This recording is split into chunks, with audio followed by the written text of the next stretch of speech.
Hey, okay, welcome to quote unquote Tuesday show. My name is Ultra David. And I'm James Chen. Do you think we should ever change the name of the show? I mean, we should have done it 5 years ago. Right, you think it's too late?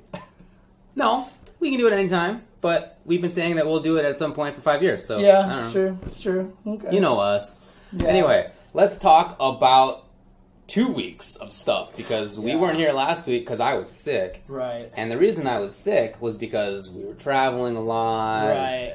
Have continued to do so. So we're going to have to talk about all this stuff that happened. We'll talk about this past weekend's ECT and First Attack. We'll talk about the previous weekend's Absolute Battle and Esports Festival Hong Kong. We'll talk about a bunch of game news.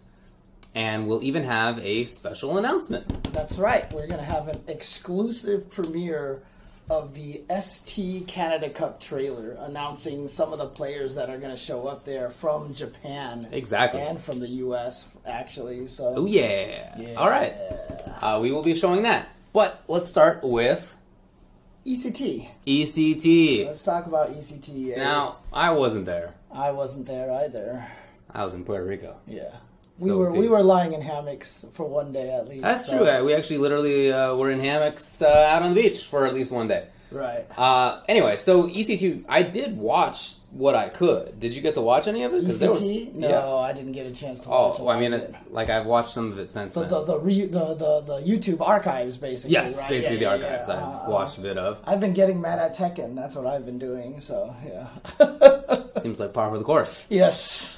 For sure. So since we weren't there, I guess we can't really talk about like how it went. But I heard that they stepped it up quite a bit. Yeah, I saw a lot of stuff on Joe's timeline. You know, he retweeted a lot of stuff. But it sounds like a lot of people were really happy. It was a bigger venue. It was a better production, etc., etc. So it sounds like a lot of people were happy with the tournament. Yeah, it'd be cool to see it get to even Capcom Premier status, because obviously it wasn't Injustice Premier status and such. But, maybe even Capcom Premier in the future? That would be great. Yeah. For sure. Okay, well, shout outs to everybody who ran it and everybody who went. So, on the old internet results, it starts off with Injustice 2, because it was a premiere and it was also the last game played at the tournament itself. So, let's talk about it. 7th places were RNG White Boy with Scarecrow and Deadshot. Okay.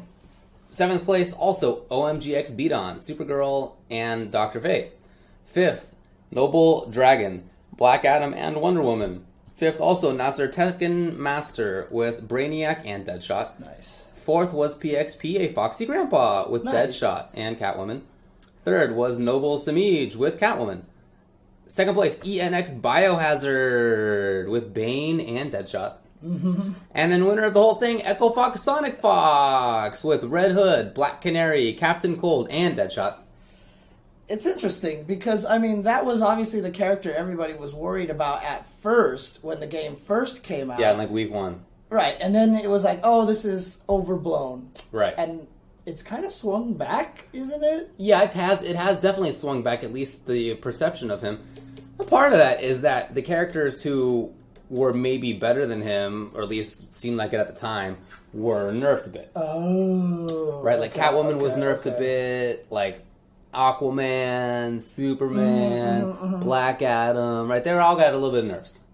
Or in some cases, significant nerfs. And he got a couple of things, but it was one frame more recovery on this and that. It was very small. Right. Pretty minor stuff. So he didn't really get the same nerfs, and he was already good, obviously. He's a good character. And maybe he's the best now. I don't know. It's hard to say. But in this tournament, all right, people are responding to this tournament. How many Deadshots was that? 1, 2, 3, 4, 5. Yeah, 5 Deadshots. 5 players used Deadshot, maybe a better way to put it. At some point in time. At least at some point in time. Because, even Biohazard was mostly using Bane, right? Well, he mostly used... He's basically split it in the top 8. Okay. I don't know what he used for the rest of the tournament because I didn't get to see. But anyway, people are responding to this by saying that Deadshot is too good, that he kills characters, that he is like almost old Sagat in that he removes characters from the game. Yes, okay. As soon as you say like old Sagat, that just explains everything like almost instantaneously. So that is to say, he's a character that makes it so that other characters just can't do their thing. Right. Mm-hmm. They just can't do that. That's the critique of him right now. I would caution folks that this is but one tournament. And that in the past, when this has happened in Injustice, the Atrocitus tournament. Next tournament surely will be all Atrocitus. No. Right. Black Adam. No. It hasn't happened like that at all. Right. So let's hold off for like at least once more. The Injustice Pro Series finals are happening in a couple of weeks. We'll see what happens. Cool. And you know what? Again, I'm glad they're not patching too much. And if they patch everything after the Injustice finals, it's great. I think that's cool. For sure. So. For sure. And keep in mind, the game is still quite young. Mm-hmm. Keep in mind also that nobody used characters that are like probably counters to Deadshot. Okay. Like I on Twitter, I saw Foxy Grandpa say that characters like Cheetah, he thinks definitely beats Cheetah. Is basically it just because of the air dye. Yes, characters that have really tough air approaches and deal a butt ton of damage. Okay, which is definitely Cheetah. Okay, and a couple other characters too that he identified that he thinks beat Deadshot. Batman, like those characters weren't in this top 8. Mm-hmm. So I think this is much more, in my view, this is much more about who played in this top 8. Right. Scarecrow and Bane and Brainiac are good characters. But they all sound like they're characters that get kind of annoyed by Deadshot. Right? Well, they're characters that have matchups that are pretty tough. Like, they win a lot of matchups, but then they have some that are, like, really bad. Right, okay. So in those matchups, maybe Deadshot is a solution. So each of those guys happens to have a Deadshot to, like, overcome the few matches that are like, I can't play this one. And Sonic Fox plays Deadshot because he plays everybody in game. Right. And he's also been playing Deadshot since the beginning. He picked him up immediately. Yeah. But part of me suspects that part of why he played Deadshot in the matchup versus Biohazard in the grand finals was that he wanted to show that he's the best Deadshot. I really think, because as soon as it happened, if you watch the tape, he pops up and he's like, "Yeah, I'm the best Deadshot." Like, he yells it out. He says that? Yes. Oh, dang. Okay. And then on Twitter afterward, he was like, "I'm the best Deadshot." I really think that he just was like, You think you can play Deadshot? Nope, this guy. I don't think it was like the character concern, or I just think he was like, yeah. Right. So, we'll see. I doubt that it will continue, but certainly Deadshot is a good character. There's no doubt about that. Cool. Okay. Well, I mean... By the way, shoutouts to OMGX Beaton, who nobody even heard of when Injustice 2 came out. At least I had not. And quickly became the best Dr. Fate in the world. Nice. So, good nice stuff. work, friend. But, I mean, it's going to be interesting because obviously SCR is coming up, and that's not part of the IPS Pro... It's not part of the IPS, the Injustice Pro Series. It won't get you any points. Well, it's afterward. Right. Well, no, SCR is a week before, isn't it? Negative. It's the week after. Oh, really? That's right. Injustice Pro Tour is on the same weekend as Brooklyn Beatdown. That's right. So, it's still going to be... still lots of players there, yeah, still a lot of good players there. Oh, dang, I was hoping that it would be a good sign to see before the Injustice Pro Tour Series, but you're right. It's the opposite direction. Okay, so never mind. Yeah. Anyway, that's it for Injustice. By the way, can I just say, Deadshot mirrors aren't like as boring as you would think. Like, it's not Sagat. It's definitely not Sagat. God. All right. Anyway, Street Fighter V. 7th place is EG NY Chris G with Guile. Nice. 7th place also CYG BST RB Snake Eyes with Zangief. Mm-hmm. 5th Don't jump at Urian over a fireball from a screen away, please. Pai Kami with Nakali. Nice. 5th also 801 Strider with Laura. 4th Idom with Laura. 3rd EGK Brad, Cammy and Karen. 2nd place AW Nemo with Urian, winner of the whole thing. PG Punk with Karen and Cammy. Yeah, right now Nemo and Punk, it's not really a rivalry. Like, there's nothing I don't think those two guys don't like about each other or whatever, but their sets have been ridiculous because they also just played at NLBC this past weekend. That's true. And this time Nemo came out on top. He was first place and Punk was second place. But their sets are pretty... There is, like, some ridiculous things going on in their sets. And some dirty Aegis Reflector. Dude, everybody always says this, and it still continues to be true. Every time you see Nemo show up somewhere, there's new Aegis stuff. I know. It's every time. It's, like, not once. It's, like, every time. And he's got a great... He's just great at fighting games in general. But... he continues to show the utility of Aegis. It's awesome to see. Did you see the one at NWC? Counter hit low forward linked into Aegis. He just fished with low forward. He hit him, counter hit. Okay, Aegis, raw Aegis linked it afterwards. Sick. And then he got this big old mix up in the corner. That's awesome. I was just like, oh my god. That is super cool.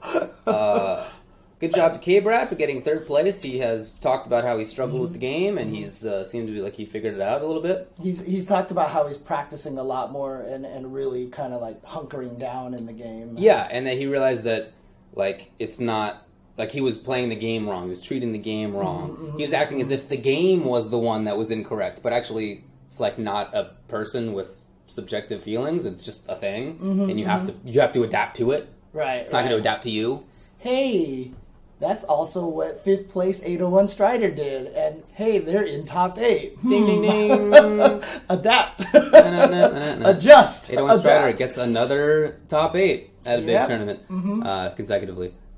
Idom, of course. Idom, that he's thanks for traveling a lot more. He didn't have to like go too far. Right, but you know, but still, it's great to see that he's at these events now and to see, you know, because he's one of those players that obviously is good enough to fight against everybody in the world and deserves to have that kind of spotlight. So. Definitely, man.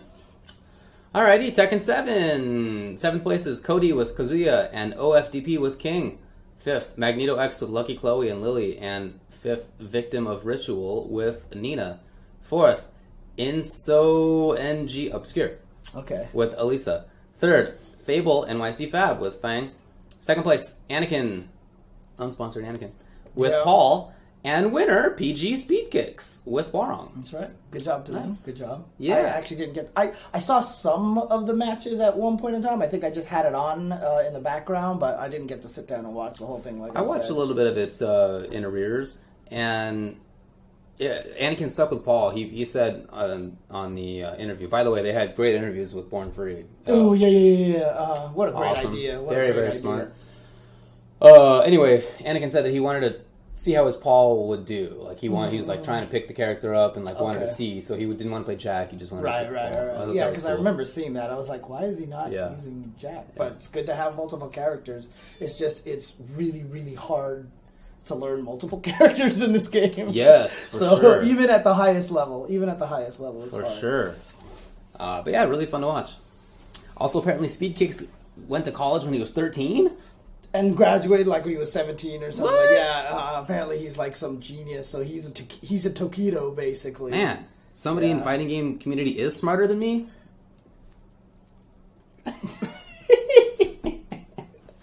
Anyway, Guilty Gear Xrd or anything else to say about Tekken? No, go ahead. Like I said, I didn't get a chance to see much of it, unfortunately. Okay. Guilty Gear Xrd Rev 2. 7th place is RF Faust and Sway with Jam. 5th, also PG Marlin Pie with Zato, and 5th, TSB minus. 5th place Marlin Pie, huh? Interesting. 5th place? Yeah, okay. Also minus with, then 4th, PAG Grover with Venom. 3rd, TSB Blaze with Raven. 2nd, Lord Knight with Milia. And winner of the whole thing, PAG Wong Nation Lost Soul. All right. With Elfelt. Good job to Lost Soul. Good job. I need to go back and watch all those. I said that I wanted to start watching replays more often now, and I've been playing.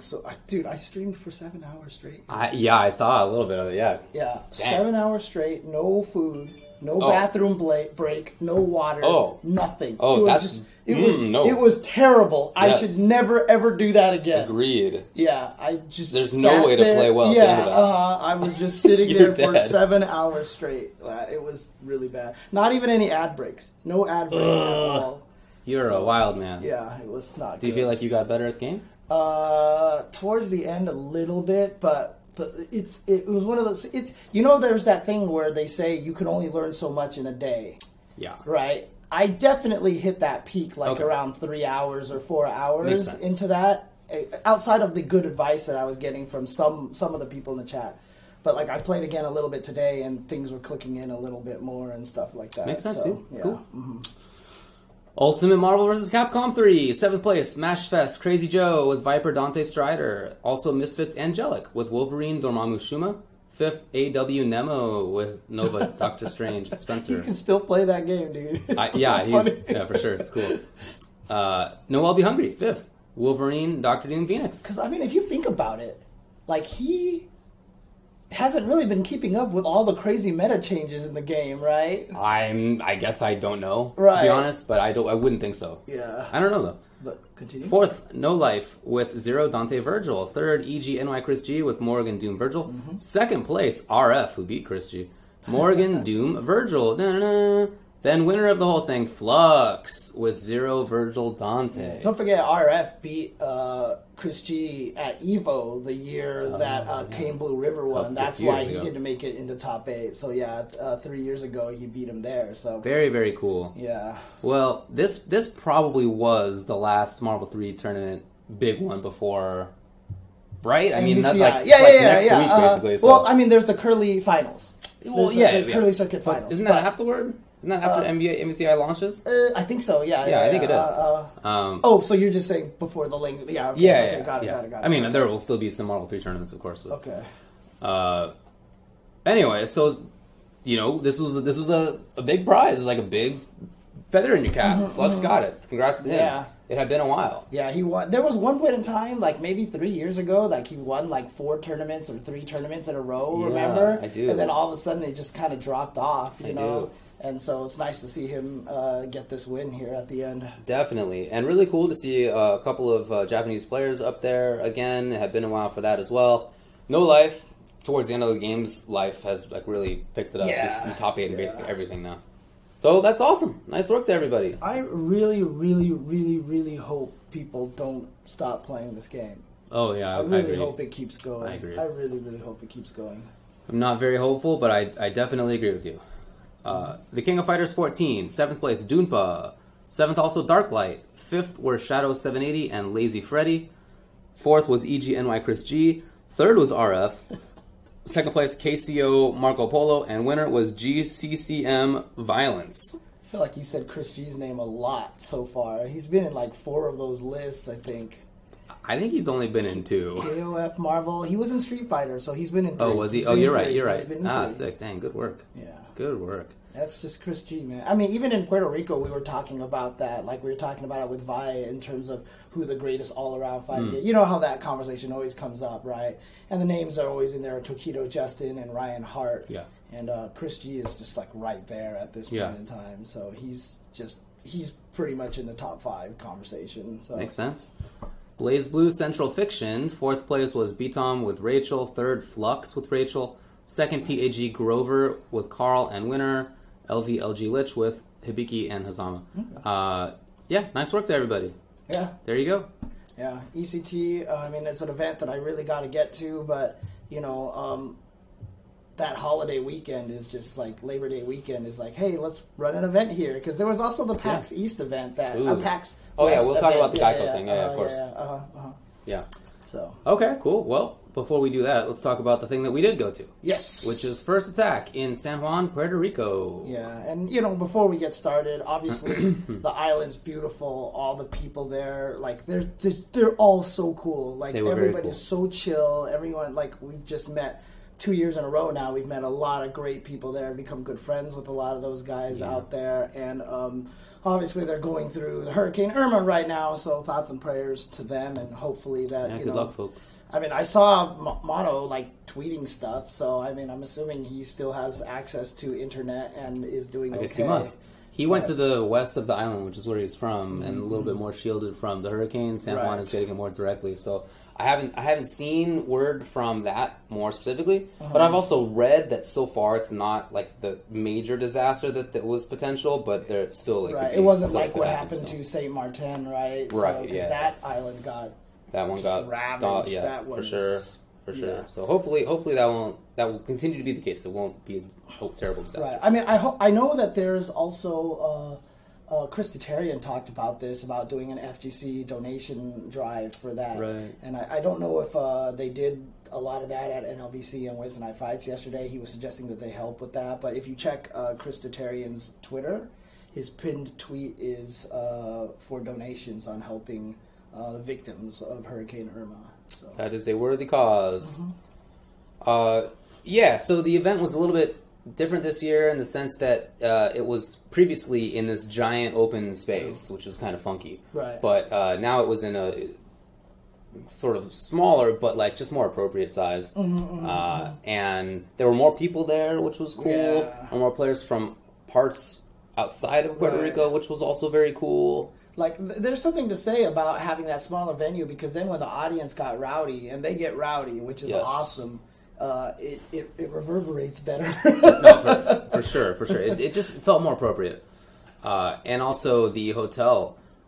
Here's how fancy the hotel is. When we were in the airport and I went to get a postcard, like a tourist postcard, right, to like send, it was of our hotel, which we were not in at the time, but it's like a fancy enough establishment that like that's what is on the postcard. Right. So. And, you know, they had their own little swanky. private beach section in the back, which is where the hammocks were, and they even had their own access to the bay, and they swam in the ocean. We sure did. Yeah, it was pretty cool. We sure did. So it was a great event, and I highly, highly recommend it. Okay, results? Let's talk about Street Fighter V. 7th place, WBG CJ Truth, Cammy. 7th place, Random High Fives, who qualified into the top 8, but just happened to be in Puerto Rico on vacation. Yep. Happened to be there, and so he figured, why not enter the tournament? And he did, and lo and behold, he got top 8. But his flight home happened to be on Sunday. Yep. And so he could not enter the top 8. He tried, and in fact, the Chicago team even tried to crowdfund a delayed ticket for him. They basically tried to crowdfund a delayed flight for him. Yeah. But obviously, because the hurricane was coming, there was no available flights at all. Everyone was basically taking up all the flights. Yeah, it's true. Anyway, he played Zangief, but again did not enter the top 8. 5th places were Circa LPN, M. Bison, and Abigail. That's LPN. 5th place, Panda Jiwa with Ken. 4th was Rise Smug with Balrog. And then the top 3, GAM, DR Ray with Ibuki and Vega. 2nd place, Rise Mena RD with Birdie and Laura. 1st place, GAM Kaba with Guile. That is the top 3, all Dominican Republic exclusively. And keep in mind that we didn't name other people like Daiminian and John Takeuchi, who got 9th place. Yes. So, I mean, it wasn't like this tournament had nobody there. There No, was it had strong players. Great players there. And actually, the DR boys sent most of them to losers bracket. Yep. So it wasn't like they had to eliminate each other. Yeah. So, yeah. DR is really, really good. Shout outs to those guys there. Definitely, yeah. They all played really, really well. Yeah, and you know what? Like, Kaba needs to get sponsored. Yes. He's so good. He's so good. But, yeah. I mean, to me, like, that's one of the biggest stories of this event. But, like, I can't help but feel like maybe, 50 years from now, like, if the FGC is really big and really thriving and there's all these people who watch it, like baseball or basketball or whatever, that there's going to be a documentary made about Jiahua and like his struggles. Like, this was the player that nobody remembers, but look how much he did and how much events he went to and all this stuff. Because that man is traveling everywhere and he cannot get into this. He cannot seem to get past like top 5. And the disappointed look on his face after he lost, like he was crushed.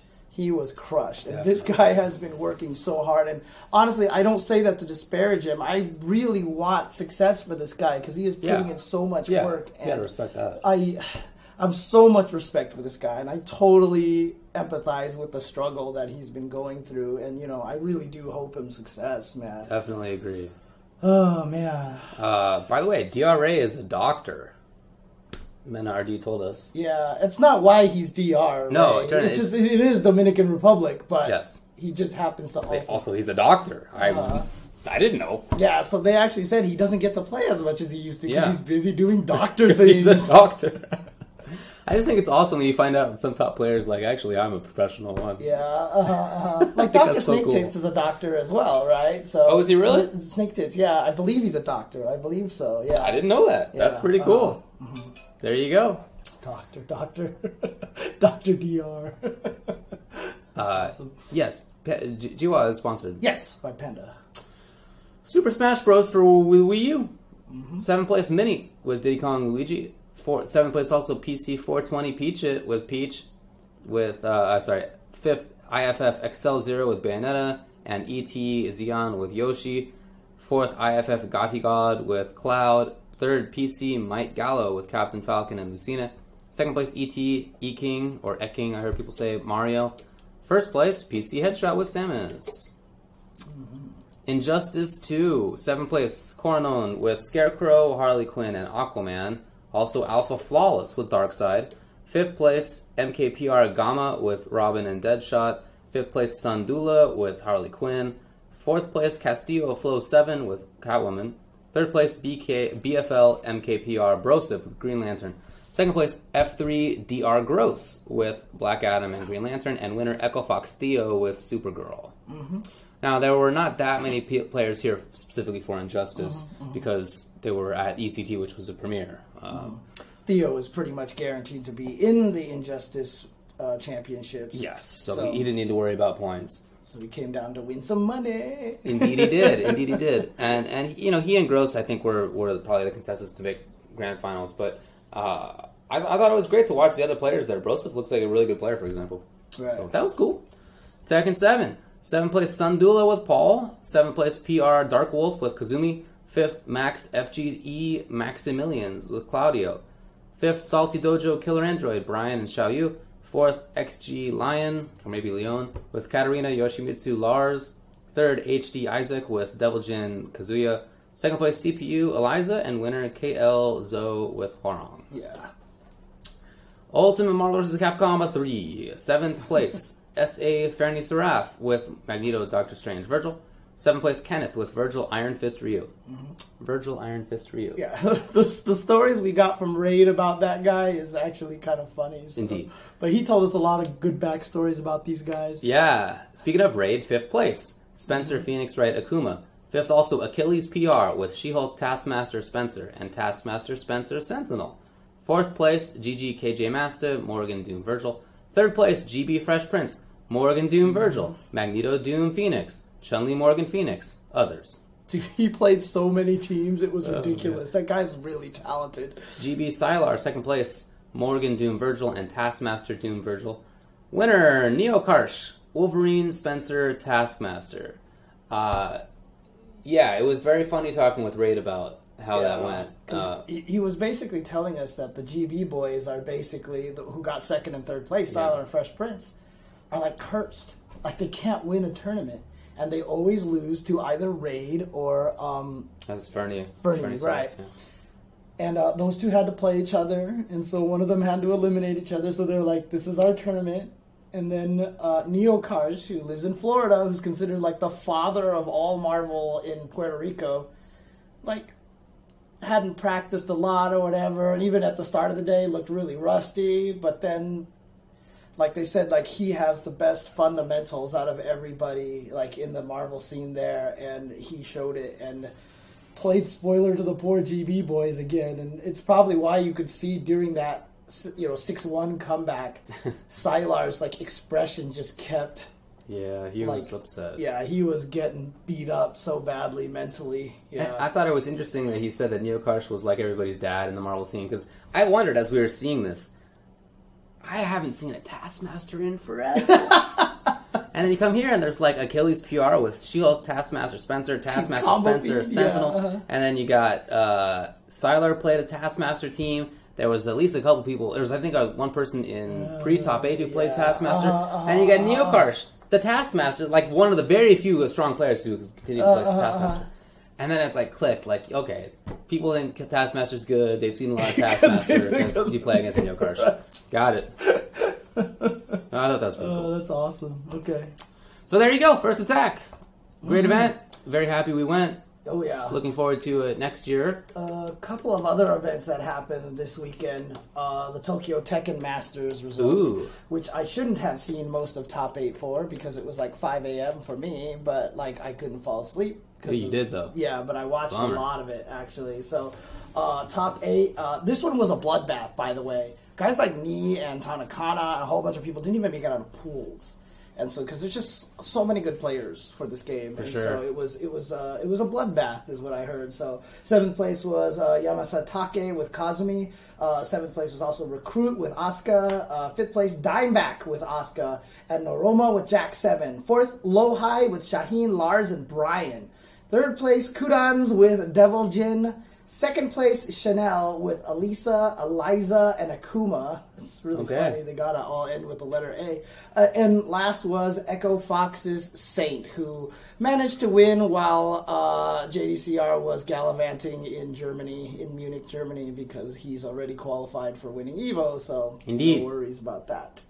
Yeah, but good stuff to them. Good stuff to those players there. So, yeah, I'm trying to see if I can find any of the other players down here. But, yeah, some of them didn't even make top 25 because they just got bodied in pools. It's crazy. So that is pretty nuts, yeah. All right. Also happened this weekend was Celtic Throwdown. Ah, yes.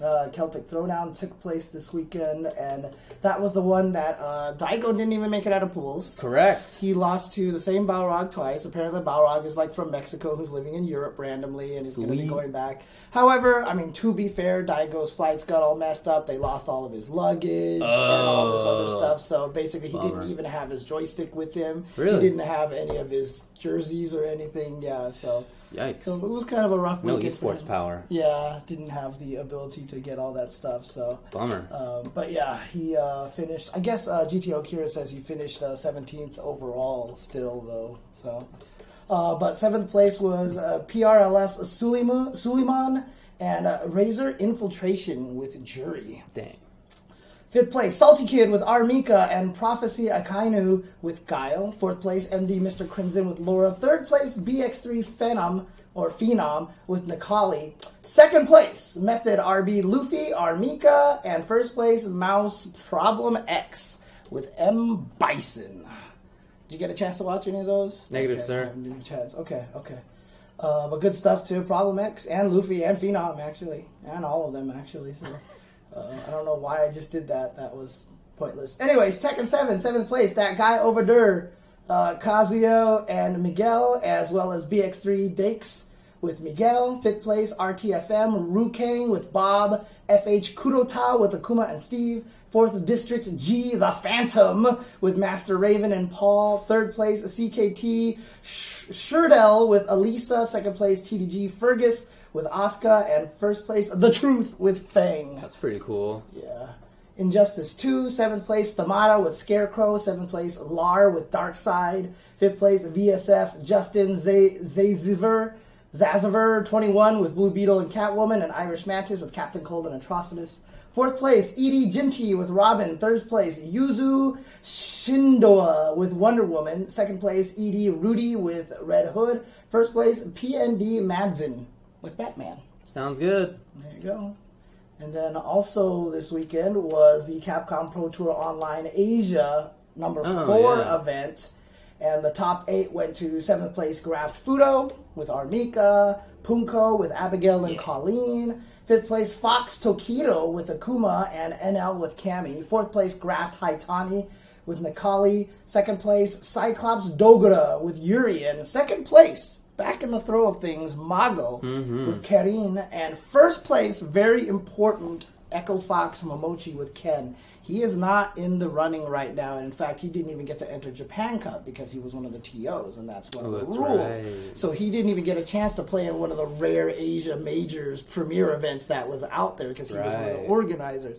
So him taking 1st place here in Street Fighter V for this online event is huge for him. He's going to get a lot more points this way to see if he can work his way into that top 32. Because so far, if it started right now, there's no Momochi in Capcom Cup. Yeah, you're right. There's no Mago either. Right. So yeah, I don't know. I mean, there's going to be a couple more coming up for East Asia. So those guys should be all right. They should be all right. Mago is just outside of it. He's 33rd overall. Sako is 32nd. Oh, wow. So he's right there. Right there. But yeah, like I said, I feel like those guys will they'll get up there. Yeah. Because they're going to have a bunch of events coming up in Asia soon. So that was last weekend. It was also the weekend before that with, Momochi is now 23rd overall, so he's... Oh, he made it up there now. Yeah, so he's in there. Okay, he is in there now. Sweet. Yeah. Okay, got it. Doger also in there now. Sweet. So is Problem X. Wow, that was an important weekend for all of us. Yeah, guys. I know, right? Oh, wow. Okay. Actually, so is K-Brad. Well, I think K-Brad... Oh, yeah, you're probably right. He probably vaulted himself in there. Yeah, okay. Anyways. All right, so that was just... The past 1 week? Yeah, that was just 1 week, yeah. So before that, Absolute Battle. Do you want to talk about it? What are you doing? Yeah, go ahead. Alrighty, we went to Absolute Battle. That was down there in Dallas. You went to Absolute Battle. Oh, that's true. Not. You weren't there. Haha. No, that's fine. I went to Absolute Battle. Can you turn on the fan behind you? It is toasty toast in here. Toasty toast. It is toasty toast. I went to Absolute Battle for Injustice because it was an Injustice premiere. Yes. It was in Dallas. I got texts from my mom, like, "Hey, there's a hurricane in Houston. Are you all right?" And I was like, "Yeah, I'm farther away than LA to San Francisco. Don't worry about it." Yes. You know how that goes. Yep. But we're in California. You think we would understand, right? No, that's how it always is. You don't know the areas that you're not from. I get it. It's fine. Yeah. Anyway, Injustice 2, since it was a premiere. Let's talk about Street Fighter. Fine. Okay. Whatever. Because that actually was the one that rounded out the day. Okay. CYG BSTPR Balrog got 7th place. 7th place also Flash with Urian. 5th places were Rise Smug Balrog and Echo Fox Justin Wong with Karen. 4th, Tempo Alex Myers with Cammy. 3rd, F3 Alucard with Abigail Birdie. 2nd place, 801 Strider, Laura. And winner, PG Punk with Karen. So 2 weekends in a row with 801 Strider doing really well in tournaments. And 2 weekends in a row of Punk taking the tournament. But, he's in a slump right now. Right? Well, he was getting only 2nd places, but now he's 1st place. God! We're doing this because we didn't have a show last week. So yeah. we want to get all through this stuff. Alucard with Abigail was cool. Abigail, you know my thoughts on that. I think he's very good. I think he's super good. And I was watching it in the crowd with a lot of the other players there, and consensus was among everybody was that they think he's good, and he's just some people think that he's cheap and probably should be nerfed eventually, but because he's too scary. We'll see. Once he hits you, it's just the damage is ridiculous. And it happened in that top 8 where Alucard made ridiculous Abigail. It happened. It's not every once in a while, it's practical. It's gonna happen. It's like his strategy. It's like do as much damage as you can until you get V triggered, and then try to finish them off. The more damage you do, the easier combos you have to finish them off with. Right. You don't have to do double back heavy. Right.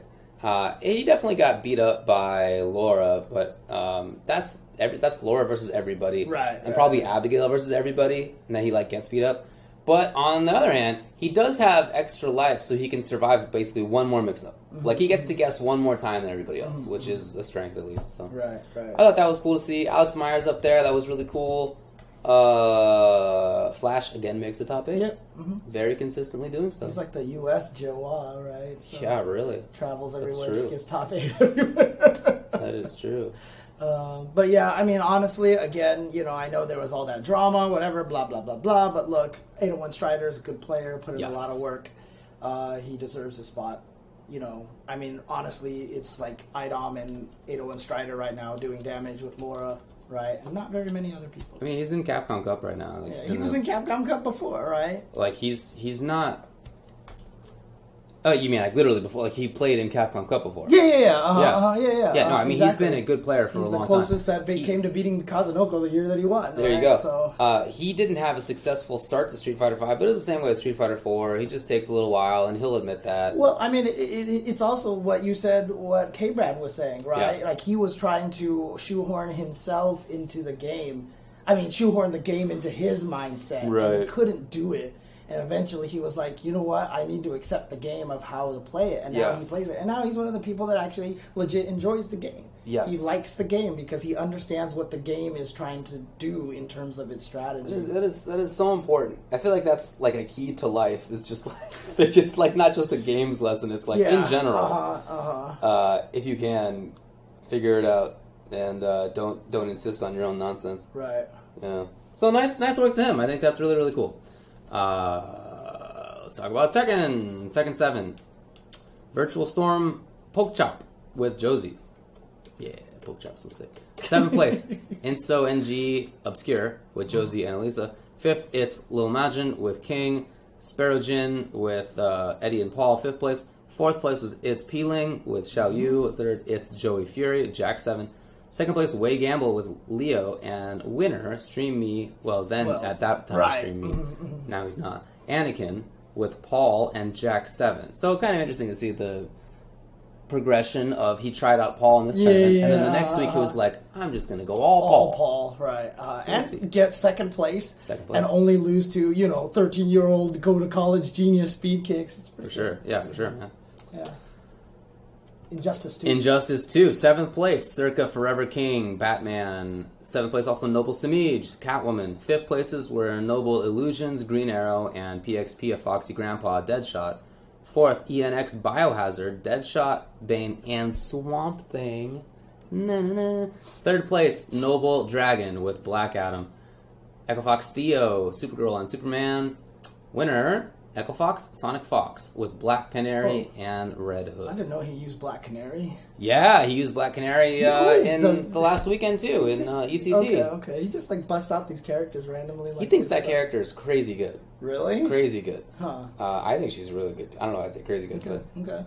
I mean, it's kind of wild that you have a character that has a tool that works from anywhere and leads into 50% damage combos and reset from it's pretty good and safe pressure. So. Oh man, but I mean, my question is everybody says that they think Batman is super good. Does anybody else just not play him except for Forever King or Forever King and Madsen and then Nubcakes? So is but it's very few. Is it the character is not as good as I think he is, or is it just that there's not as many people playing him, and it's that whole Urian syndrome where he's super good and no one plays him for some reason? I'm not sure.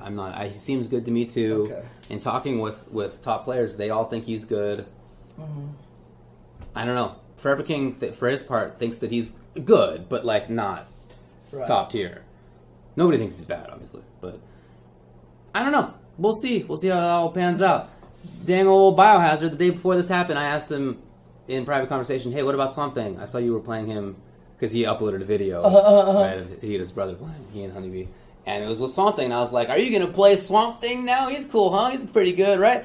And I was like, I think he's pretty good, and Biohazard, literally these words, I don't know what makes you think that. Literally verbatim. And then the next day in top 8 against Sonic Fox, he picked Swamp Thing. I was like, what are you doing to me? Didn't he send him to losers? Oh my God, this guy.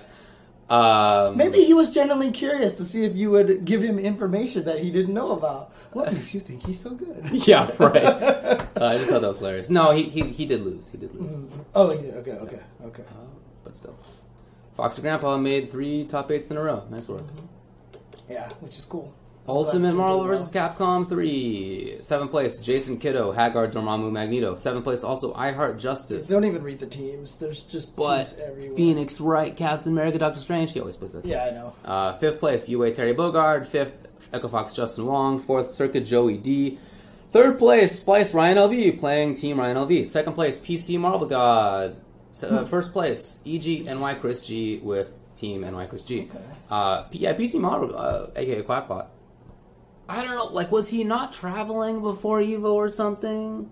Because he got top 8 at EVO. Right. And then he got top 8 at, everything he's been to since then. Something clicked? I don't know. Yeah. I don't know what happened there. But nice work to him. Right. Again, it's cool to see people closing out the game's life and still improving as it's doing that. So.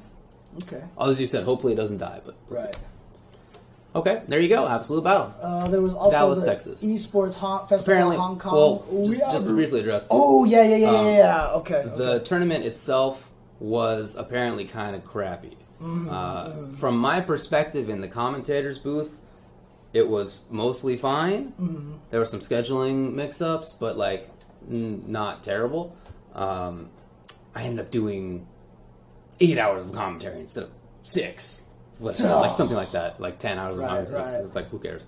But yeah, there were definitely problems with the brackets coming out way too late. Like 1:30 a.m. the previous night, they were changed. So people who thought that they knew their pools showed up later than their pools were supposed to be, and they were DQ'd. Other things too, organizational stuff, heard layout some of them stuff. got thrown back into random brackets and stuff that. Yeah. Gear Top 8 wasn't streamed. Gear wasn't streamed at all. Like, there was literally no stream for Guilty Gear that whole weekend, even though it was considered one of the main games at the event. Yeah, no, that definitely sucks. So, I don't know what the deal is there, but I don't have any concluding sentence, James. Right. I mean, it's going to be rough for them, because they were an IPS premier event. Yeah, they were. And to have that kind of thing happen hurts your chances to maintain a lot of that stuff, right? So who knows what will happen to its status as a IPS Premier, or even a Capcom ranking, or a Tekken World Tour ranking, all these kind of things like that. So right, definitely a bummer. From what I have heard, the people who ran it, or at least helped run it in previous years, did not do so this year. And so there was some slack, and it was not picked up. Right. Look, just back to, FGC life lessons kind of things. Like, being a TO is hard. Like, if you think you're running a tournament is like, oh, I marginally helped with these guys running this event. I know what I'm doing. Let me throw an event. Like, let me tell you, you don't know half the shit that goes on behind the scenes, like all the fires that go on and like that you have to put out and everything. And I've told people millions and millions of times, my tournament philosophy, my TO philosophy is it's not how to prevent fires, it's how to put them out as fast as possible, because they're going to happen. Even at tournaments that outwardly go very well, I ask the TOs always, like, hey, how do you think the event went? Because they always have a different perspective. And without exception, there's something. Yeah, there was God. There's always, literally every time I've asked the question for a decade, it's been something. Like, the greatest tournament, like Combo Breaker, you go there, great experience. You ask them, how's it going? Man, let me tell you the drama that I've been dealing with, and blah, blah, blah. So, I mean, again, it's, something like Combo Breaker, the problems that it has, or that it allows to, not go addressed, very different than what happened at Absolute Battle. There's, obviously difference in quality, but anyway, hopefully they pick it up again, and it sort of regenerates itself, because that's a really big city, and it's an important spot to have a good tournament in. Yes. So. All right, so there was also the Esports Festival of Hong Kong results that were that weekend. This was a Asia ranking, or was this a premier? I think it was premier. Premier event. Yes. Yeah. So Street Fighter 5. 7th place was Graf Fudo with Armika. So 2 weekends in a row, it looks like he's gotten 7th place, right? NL Kami. Also, Talon Xiaobao with Vega and Nakali. 5th place, Nasser Big Bird with Ken. Yeah. Shoutouts to him. Great job. 3rd place, GGP Kazunoko with Kami. I totally skipped 4th place, Graft Haitani with Nakali. 3rd place, Graft Kazunoko Kami. 2nd place, Gachakun Rashid. 1st place, HX, CYG, BST, Daigo Umehara, taking his 3rd tournament in 3 weeks. Whoa. And this time a premiere, and this time with a lot of good players, so everyone's saying that the other events that he took didn't really count. Well, guess what? He got it. I mean, 9th place was Gamerby and Verloren and Yukadon and Hot Dog with Bison. 13th place was Punko, Dogra, 444, and Cyclops Goichi. This is a stacked-ass tournament. For sure. So, so Daigo Umehara managing to take that. Very impressive Very cool stuff. Very impressive. He's a strong player. I think he may have a future in this. Yeah, maybe. There was also an event called Lima Salty for results. This was in Argentina. A bunch of players went out there. It was in Peru, right? Yeah. Peru? Yes, you're right, Peru. Geography, yeah. Okay. Yeah. 7th place. For some reason, I thought this was the event that Justin and Flash went to, but we talked about that 2 weeks ago. Right. Okay, so 7th place was Umbrella HK Dash with M. Bison, who we did see at that Argentina event, who did really well with M. Bison. Chino Funky with Nash. 5th place, TSD GX Piccolo with M. Bison, as well as Umbrella Dark with Urian. 4th place, AAG Didimo Koff. They actually said it's Koff. It's not KOF. Yeah, somebody told us that. Yeah, with Dalsum. 3rd place, TSD GX Ioros or Ioros, IOROS Nakali. 2nd place, F2G Moise with Laura. And 1st place, FD Bolino with Nakali, M. Bison, and Ibuki. M. Bison seems very popular in the Latin scene. Yeah, interesting. Yeah. Mm-hmm. Yeah, so there you go. Good job to them there. King of Fighters. 4th place was NEM Diego. 3rd place was CGN Wilto. Yeah, Wilto. 2nd place, Takuma with Kyo Clark Benimaru, Kyo Kula Benimaru. And 1st place, RSR PJ Toshi with Kenso Mai Kula and Mai Vice Kula. Guilty Gear Rev 2. 4th place was NEM ATX David with Chips Enough. 3rd place, AEG with AEG Sevichov with Potemkin. 2nd place, RVK with RVK Tochi with Raven, and 1st place, ASW X FB Lord JC Laxa with Sin Kisk. People are challenging Daigo Umahara in the most amazing, interesting ways. Tekken 7, 4th place, AEG Palm Master with Eliza. 3rd place, TLA Yakuza with Fang, Kazumi, and Katarina. 2nd place, AEG Nene with Dragonov. And 1st place, AEG Parka with Lars and Bob. Cool, man. And I have this other result. I'm not sure what this event was here. There was a Land Story Cup here in Shanghai, China here. And I'm trying to see if this was a ranking event or not. But it was a $50,000 prize pool. And lots of good players there. So, for example, in 9th place was Knuckledew. He was there. Abao was in 9th place. But 7th place was Doyu TV Xiaohai with Cammy. 7th place. Indeed. 7th place was DNG Itabashi Zangief with Zangief. 5th place was AW Nemo with Urian. RB Bonchan with Nash and Karin. 4th place BXG Phenom with Nakali. Good job to him coming out and traveling and getting top 4. 3rd place, Zowie Oil King with Rashid. 2nd place, Echo Fox Tokido with Akuma. 1st place, Razor Cien with Ibuki. Nice work. Yeah. Good job. Yeah, I watched some of this. I don't think it was a... Was it like an official open tournament, or what? Was it? Scroll up a little bit. This was... Land Story Cup took place in Shanghai, China, featuring 8 of the world's best gathered through special invitation, as well as another 8 warriors who qualified from within China. This 16-player all-star double elimination bracket also had $50,000 in prize money on the line, providing a great incentive for all participants to bring their best to the battlefield. Yep. So invitational, but anyway, very, very cool. I remember watching some of this. That was good. Mm-hmm. Nice work. Chen had some dirty stuff in there. And old Itazan, top 8. Yep. As Zangi. Yep. And I think there was also a Smash event last week. No, this is actually not. This is all sorts of stuff here. Where did this one take place? This is the Munich. This is the Munich one that JCDR went. Yeah. JDCR went to. Demolition Derby in Munich, Germany. So in Tekken, top 7 was Arkham Kuiper with Fang. And legendary Mihawk with Dragonov and Heihachi. 5th place was MYI Kira with Eliza and Bati with King. 4th place RTFM Asim with Dragonov, Josie, Katarina. 3rd place Malakith with Asuka and Paul. 2nd place Crazy Super Akuma with Akuma. Sick. And 1st place Echo Fox JDCR with Dragonov and Heihachi. In Street Fighter V, 7th place was Ella Monkey Fist with Karin and Nash, and FM Highlander with Karin and Ed. 5th place, VDV Nozarex with Lara, and IG Macho Manmo with Vega.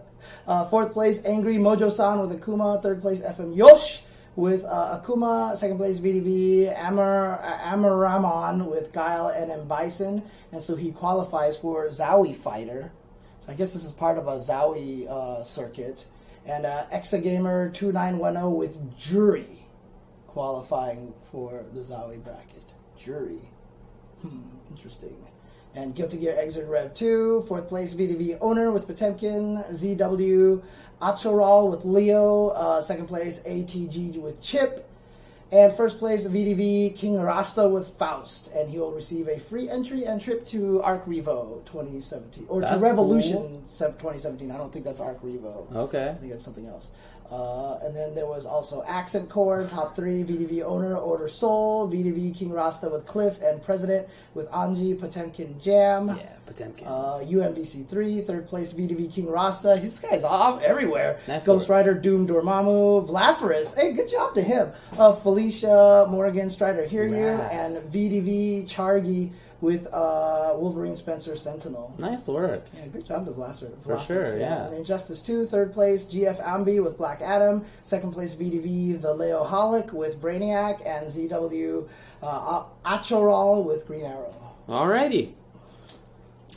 Is that it in the way of tournament results? There was also the Geigo Amateur event that took place at PAX West that we forgot to talk about this last week. Yeah, that's true. Which a bunch of people qualified for. That one was won by XSK Samurai. Indeed.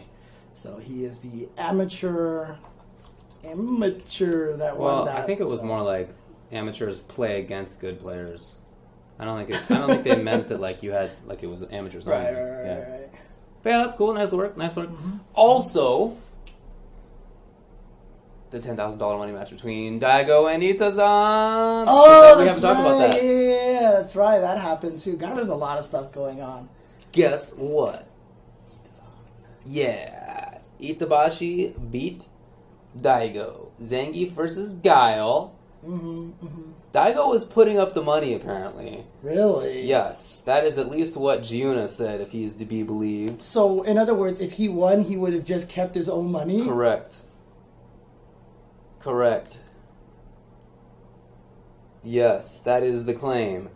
I mean, I understand it to some degree because for legal reasons in Japan, I don't know if you can really do money matches with the rest of the world is cool with, but some people are saying it was all from donations he got from his stream. Yeah, well, right, but that's his money, right? Yeah. I mean, they get to decide what to do with that. So what they did with it is they gave it away to Itazan. But dang, that's a lot. He had to. It wasn't like they just invited Itazan on too. There was like a tournament, and Fudo's and the other people, and Itazan is the one who came out. So I thought that was super cool. Okay, good job to Itazan. But yeah, again, it's interesting because, like I mentioned, we saw the bisons in South America, how different the regions are, right? Yes. And in Japan, although there isn't an overwhelming plethora of Zangiefs, there is just Itazan. But those guys, because of Itazan, consider Zangief so strong of a character. Like everyone in Japan's like, Zangief, oh my god, he's like top 3. He's best character. So scrubby, It's like obviously absurd, but that dude Kichipamu is up there as well. But I would say that it's really those two. The young guy. Yeah. Obviously, Zangief is not the best. It's very silly to say anything like that. But he is viable, and I think he's pretty good. Yes. What I really think is the case is that for the first time in a while, Zangief is a viable character. Yeah. Usually he's not. It's like 4 times ever for that guy. Right. And right now is one of them, and so that seems weird. Cool. Well, I like it, of course. But I do think that for a lot of people that might seem strange. Right. And if you're like Nemo and you have some issue with Zangief for whatever reason. I'm telling you, when a grappler is good and you lose to that character, this is just like I always talk about Accent Core when Potemkin was super good. You just got first place with Potemkin. Yeah, and it's just like, God, it's like you just lose that in Accent Core with, to Potemkin, and it's like you just don't feel like you can do anything. Get good. Yeah.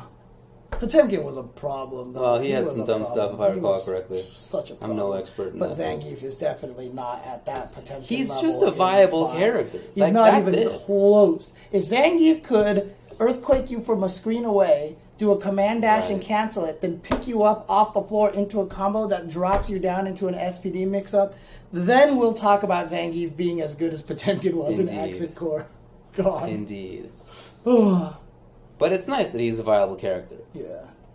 Yeah. After Itazan beat, Nemo beat Itazan at LAN Cup, he like jumped up and was like all cheery. I saw that. God, he literally danced. Yeah. It's funny. Alrighty. But yeah, that's probably for speaking results. of some highlight clips, though, like that setup that Vi showed us while we were watching in Puerto Rico, where Punk did the Wake Up EX Karen and then fell into the mirror, and then he still comboed him afterwards. He specifically used the high version. I don't remember what the input is, but yeah, I thought that was very cool. Did you also see the new setup that he just did at NLBC, where he basically reset, I think it might have been Punk out of the air, and he was going to land into the Aegis, and he dashed at the last second, pushed Punk body in the air, out of range of Aegis, so he didn't land in it, threw him, and it made him wide enough to get juggled by the mirror, and then he kept going. Now, something I wondered, and I haven't had a chance to check, or I guess I forgot, really. Does Aegis have constant active frames, or is it like active, inactive, active, inactive? I think it's just constant. Is it constant? Okay. Yeah. I don't think I was just wondering if he would like specifically timed it so that he could dash and grab in like those few frames. No, it's constant. It's constant. So, dude, that thing was... I saw that and I was like, what?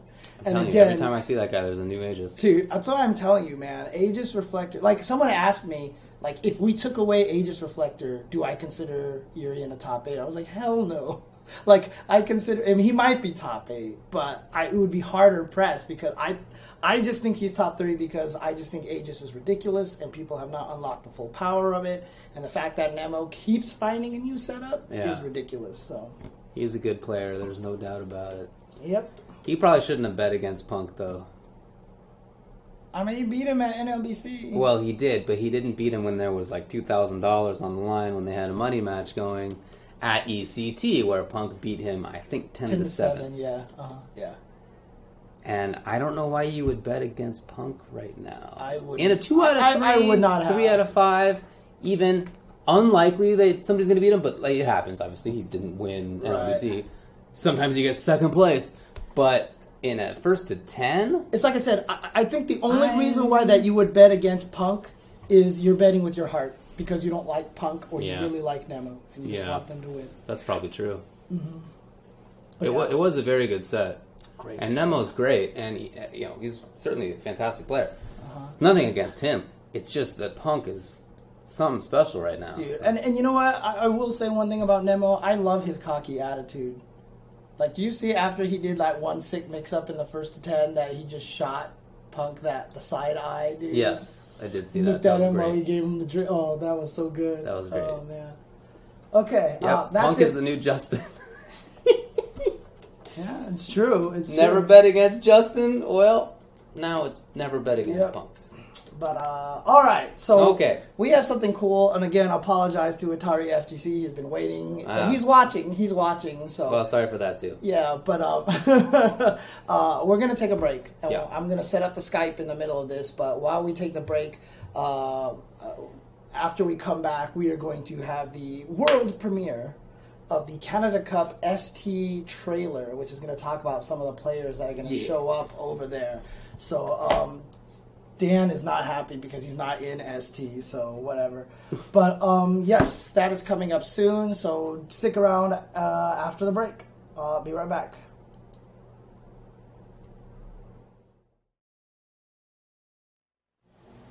Oops, not quite. There's Bailey and Mar. There we go. Hey, alrighty. Welcome back to the quote-unquote Tuesday show. We have a world exclusive coming up. James, what's going on? We have our guest here, Mr. Atari here, all the way from Canada. He is helping organize the Canada Cup Super Turbo Tournament. And if you remember, last year was a big deal because they got Shogatsu, Kusumondo, and Matsun out there, the Ken player. And it was super awesome to have all those guys guesting out there. And this year you guys are doing the same thing pretty much, right? Yes, yeah. We this time it's now actually at 4 Japanese players coming in, along with a West Coast OG and a lot of the other top players. All right, cool. Well, the cool thing is you guys made a trailer here, and you guys contacted us and say, "Can we show the trailer on the Tuesday show?" And so we're like, "Sure, let's do it." So should I just go into the trailer right now? And yeah, sorry, it's Thursday, but yeah, let's do this. All right, cool. So let's do the trailer, and I don't know who's coming, by the way. This is all brand new to you, right? Indeed. Okay, let's do this.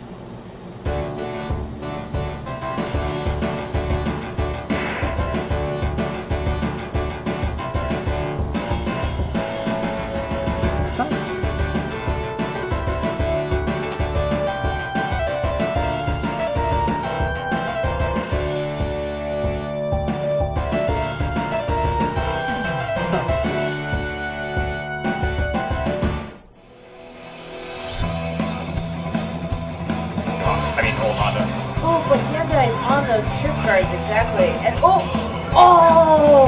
great uppercut. Great uppercut. Fantastic.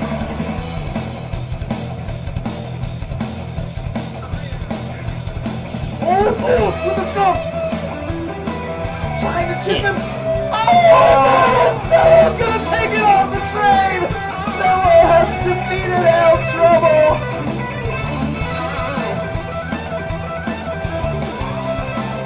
Not a good way to start that round. Oh man, coming down so hard in life, but Super Turbo, anything can happen. Anything can happen. Got him in the corner. Oh, the uppercut is gonna do it. Matsun is your champion. And Kusumundo's like, I missed it again.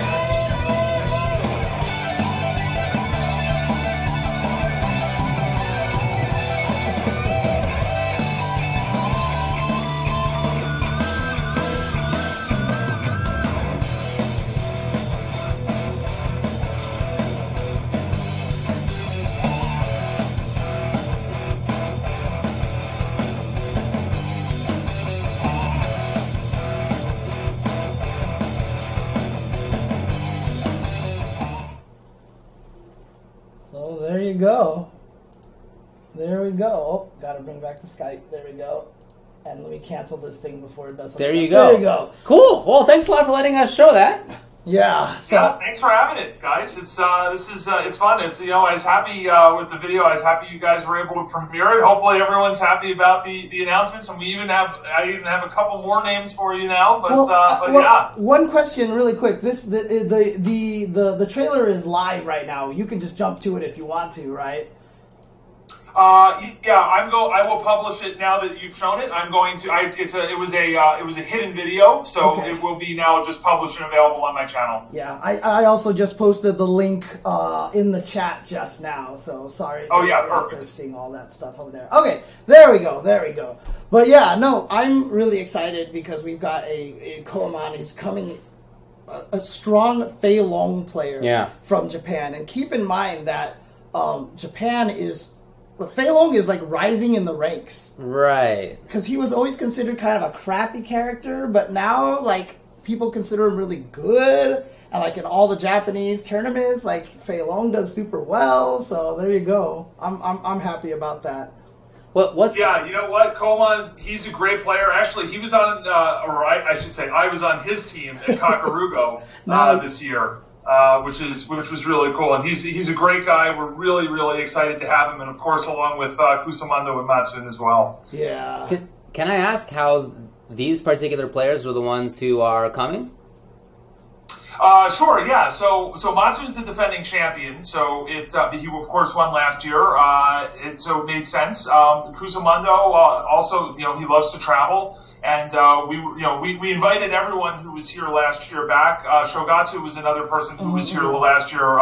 As of now, we don't know that he can make it. But yeah, Koeman, I asked him about this, when I was over at Cockapoo. Nice. And he seemed interested, and so we were able to set it up. So we're really excited about it. Nice. Good That's stuff. awesome. Good stuff. Now, what's the story of getting Mike Watson out there? Because, I mean, obviously, like, guys like Riz1 and Damn Die, like, those are newer school ST players, but Mike Watson is the true OG of the OG, right? I mean, he played with Tomo back in the day. Yeah. So, like, how did you guys get him out to Canada Cup?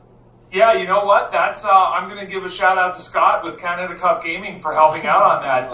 Okay. He had they messaged me several months ago saying, okay, well, what are you guys thinking with the players? And I said, well, let's get some Japanese, but it'd be really cool. Maybe we can get like an OG or two out. And so I think he actually ended up getting in touch with Watson. And it sort of it snowballed from there. So you have him in here now. We're really excited about that too. I know. I think he's been doing some training, so he's going to be very, very dangerous. Really? Yeah, he played. He was just at Wednesday Night Fights yesterday, I believe. So? Yeah, he was playing some ST out there. So there you go. Yes, that's awesome. Yeah, and actually, on the subject of Wednesday Night Fights, another Japanese player who, of course, is now living in SoCal, Tomoaki, is also going to be joining us. Okay, cool. Very cool. Yeah, so that one wasn't in the video because I just found out about it, but here's another exclusive for you guys. Nice. You just found out as well. No, that's cool because Tomoaki, like on the ST streams, we kept putting him in exhibitions. Like, here, do a 1st to 5 with Mr. Igloo. Here, do one with Vi, and then they even put me. I don't know. Although I did get one Cammy jump over a fireball into instant death combo, so I was happy about that. Nice. Yeah, but don't forget at Canada Cup, hopefully some other true OG is going to be there. Me, yeah. Okay, all right. You are old school. We can maybe get you on commentary if you don't enter and make it to the top 8. Yeah, I know, right? There you go. I mean, I don't know if I'll be able to enter. We'll see what happens. Obviously, schedule conflicts, but I would be more than happy to help with all the SD stuff out there again. Sure. Last year, like I said, I had so much fun doing commentary there. And just great matches. So I'm excited for. It's like weird how Canada Cup's kind of become like this premier ST site. Yeah. Like, how do you feel? How do you feel like that came about? Like, what is it about Canada Cup that made it this stomping ground for Super Turbo? I think it was a combination of a couple things. One, so I reached out to the Canada Cup directors saying, hey, we really want to make a big ST tournament. Can we make this a main game? It had been held in the past there. Actually, the year before, 2015, was won by Snake Eyes, as a matter of fact, beating Alex Valle in the grand finals. But it was still a side tournament at that point, and it was had around 50 people. Last year, I was really pushing on them to make it a main game, and they said, "Yeah, sure." And then, and they really got behind us in terms of support. Nice. So there was that, and then there was. I always give the shout out to Riz1. I think he's watching. Riz1 when he was over for XEST, the 3v3 big event that they have in Japan. Started talking about that about Canada Cup to some of the guys, and got Matsun interested, and it sort of snowballed from there. Matsun roped in Kukusamundo and Shogatsu to make the trip as well. That's Very awesome. Cool. Yeah, that's super cool. And, ST, I mean, it's not even just that Canada Cup, too, but even SCR coming up has some cool ST stuff going. They have, like, a bonus pot up to, like, $700 or something with, like, a secret benefactor or something like that. But, ST is going to be big at SCR as well. So this game is, like, older than Punk, and it's like still running, and it's still kicking it. What I love is that not everybody who's playing the game are old people. Like a lot of the people we're talking about are old people, right? But not everybody is. There was Othello was in there. I know Othello was not. I mean, I remember when he was coming up. Like it was after I was around. Dude, when we play at Wednesday Night Fights, like Brent is cool, and like Commander Jesse, like fiend for this game. Like they're just like, when's ST? Oh my god, ST. Oh, like you talk to Brent is cool, and he's just like, this game is so good. This is like the best game ever. So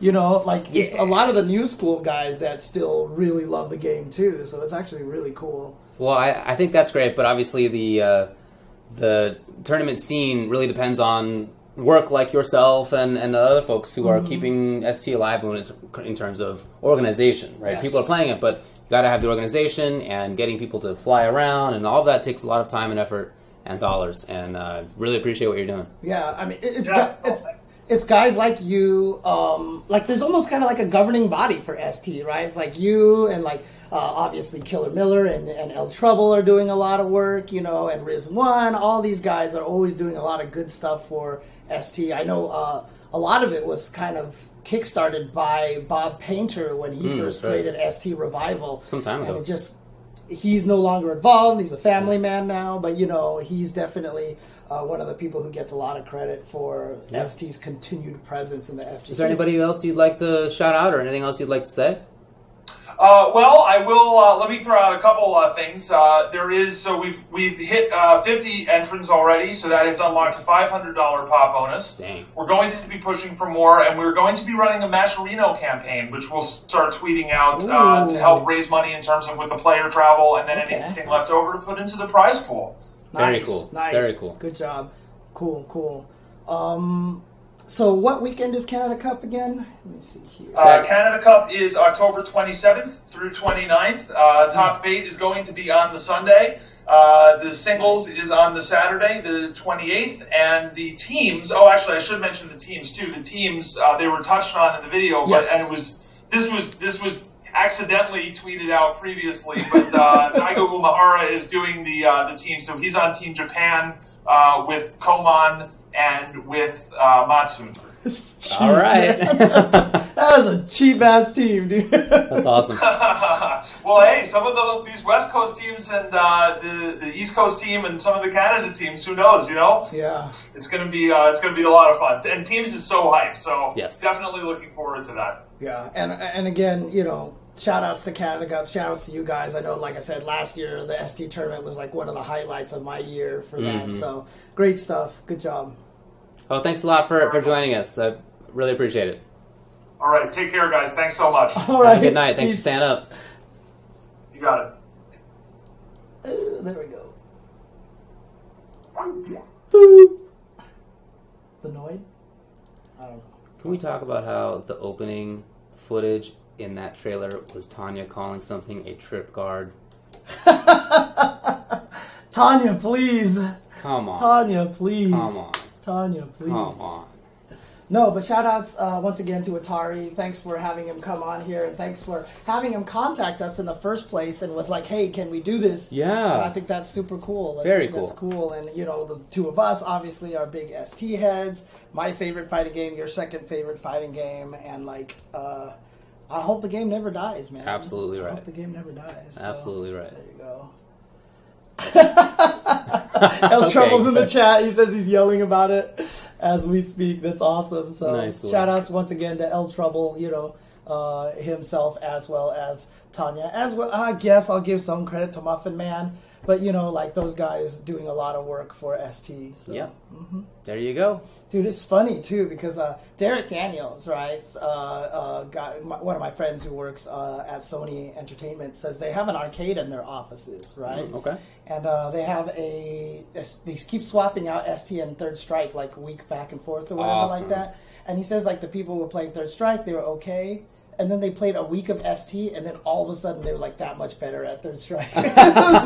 He was like, ST just does that to makes you. Sense. Dude. Yep. But man, I mean, even just recently, Daigo had that first to 10 with Kurahashi and a bunch of other guys, and like High Fight was posting up all these highlights and was like, "What's going on?" All of it was like so normal to me. That's you know, what I thought. Like with Rocket Punch and the Super, I was like, "Yep, standard for Ryu." like 80 years. Yeah. But you know, God, when you watch the footage of ST, that game is just so damn fast. It's very fast. It's so fast. You have to be so quick on your feet. That's one of the things I love most for sure. And like, it's still one of the only fighting games where just throwing stuff out is like legit high level strategy, and like when you do it is like so smart, you know? Yeah. Supers are largely safe, right? Like dragon punches can be safe in some situations. Like, like people that hate invincible uppercuts from back like in 5, they're like, "Oh, this is so broken, dude." Like, don't go play ST then, because Jesus Christ, Ken's just gonna walk up and you go, "Show you again," and you're like, "What do I do?" Yep. And if you don't even leave the joystick in neutral and he whiffs, you can't even punish it, because block animation had recovery time. Yep. Like, if you hold back and he whiffs uppercut, your character goes, whoop, and comes back and you cannot punish it. Indeed. Oh, man. It's quite a game, but very, very cool that people are still playing it, and more people are playing it, and that there's more work to be done. It's very cool. And currently, the nation's best cami, Silent Scope in the chat, has actually even mentioned that Afro Legends was at Wednesday Night Fights, came out of semi-retirement, and he's going to be at SCR as well. So these are good times for Super Turbo. Yeah, these are definitely. good times. Man, God, that's do we cool. really need another fighting game to like take up my time?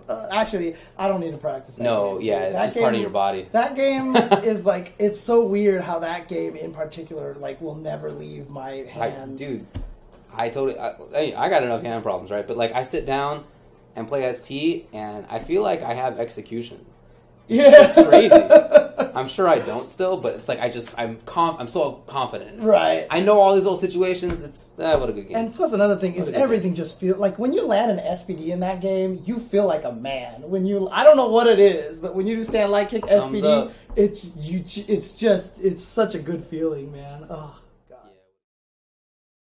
Yeah. All right, so enough of that. What do we got next? We can move on to FGC news, but there is a lot of stuff. Obviously, in 2 weeks, we missed a lot of things, but there also just has been a lot of stuff happening, whereas the last few weeks, when we did like the Q&A and stuff like that, there just hasn't been much happening. True. But the last couple of weeks, there's a ton of stuff, so let me go through that. In, I'll try to do it in chronological order after I change the stupid highlight here. Boop. Ooh, there we go, okay. So let's talk about this. Let's talk about all the stuff that's going on. Okay, so we did talk about Super Turbo getting a $500 pop bonus at Canada Cup. So that's really cool there. But did you see this new unblockable thing with Ed? It's like hard to time perfectly, but they've explained exactly why it works. It's because the pole has no actual proximity box. But normally when you block the vine, the rope, the block stun is so long that you just block the pole. But if you block the fireball at just the exact same time, it has a shorter block stun. So then all of a sudden it hits you because you leave block stun. I feel like I've seen this before. Mm-hmm. Like it's maybe a month or so, maybe a couple months ago. Mm-hmm. But in any case, very, very cool. It's cool tech. I hope it's not patched out or anything because it's kind of cool. I don't think it's a problem. No, it's for sure not a problem. It's just, anyway, I hope it's not. It'll get patched out. Probably. But hang on, let's talk about, we talked about too many fighting games. Okay. Let's talk about the newest game that is just tearing up the FGC right now. Okay, let's do it. What do you got? Fight of the Gods, where Jesus fights. Fight of Gods. Yes. Fight of Gods, where Jesus fights for the people. I mean, he literally breaks the wood and stuff, like rips off the wood, keeps the wood chunks on his arm, jumps down and goes, "I fight for the people." Like he's on the cross. With his hands nailed into the cross, and he rips it off, and he's got the fighting with the wood still. I mean, that is hilarious. This game... That is hilarious. I've even heard already that, like, Malaysia is, like, super mad at the game because of Buddha, and they're trying to, like, stop people in Malaysia from buying it on Steam. Oh, I imagine it's maddening. I imagine. Yeah. Oh, yeah, I'm sure. But it seems fun, actually. You and I messed with it a bit. LPN was there. Olivo was there from Puerto Rico. And we messed with it, and it seemed like it had some interesting ideas, actually. It's not just a joke. Look, it's a little janky right now. It's still being worked on. Yeah. It's available on Steam, but different characters have, like, different weird canceling paths. Like, Jesus, like, he has the Holy Light, which is, like, the Dormammu pillar, but he can dash cancel that on hit. So, like, you can, like, do this weird dash cancel combos and pressure and everything, and well, there's a lot of... OTG timing is kind of interesting. It just seems like if you hit at the right spot, then it OTGs. Right. Characters have very different options, and it seems fun, honestly. I mean, I've only messed with it for that 1 hour or so we were playing, but it seemed like it had some cool ideas, so at some point I'll look into it again. I mean, people are already... It definitely is a joke, yes. Yes, it is a humorous project. It might not be also entirely a joke. I mean, the fact that Jesus has a counter... I mean, I guess you could call it the cross counter, but, like, he doesn't actually hit you with a cross or anything like that. I hope it's called that. What's it called? But I don't remember what it's called, but he actually leans forward and goes, "Slap me." Yep. He Slap turns me. the other cheek. He Oh, turns the man. other cheek. Yes, exactly. I think it's funny that they even put Guan Yu in the game. Guan Gong, who's he's revered as a deity in China, but he's not actually a god. Like, he's a literal person who's existed before, but, you know, they revere him that way. It was an odd choice, but it's cool. It's Romance of the Three Kingdoms reference for me, so... Yeah, and you get more variety in there and more regions and cultures represented. I think that's pretty cool. Like, Moses is not a god. Yeah, I guess that's true. But he, too, represents Judaism. Dude, he beats you up with the commandments. Yeah. Like, he has the tablets, and he, smacks you across the head. Yeah, he's hitting you with tablets. Yep.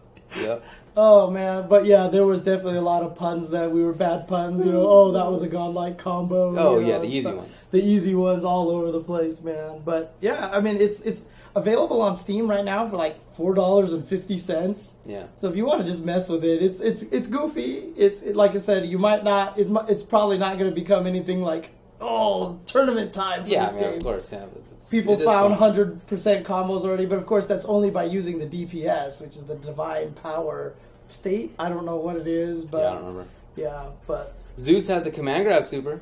he does. And there's a ground reset where you reset them on the ground, and then you can't keep comboing them, so you can cancel into the command grab. Like OTG canceled in the command grab, and it'll get them. Yeah, the reset is instant. It seems. Yeah, You literally cancel the button that's the reset into the super, and it grabs it. Yeah, So, it's kind of funny, but it's pretty wild.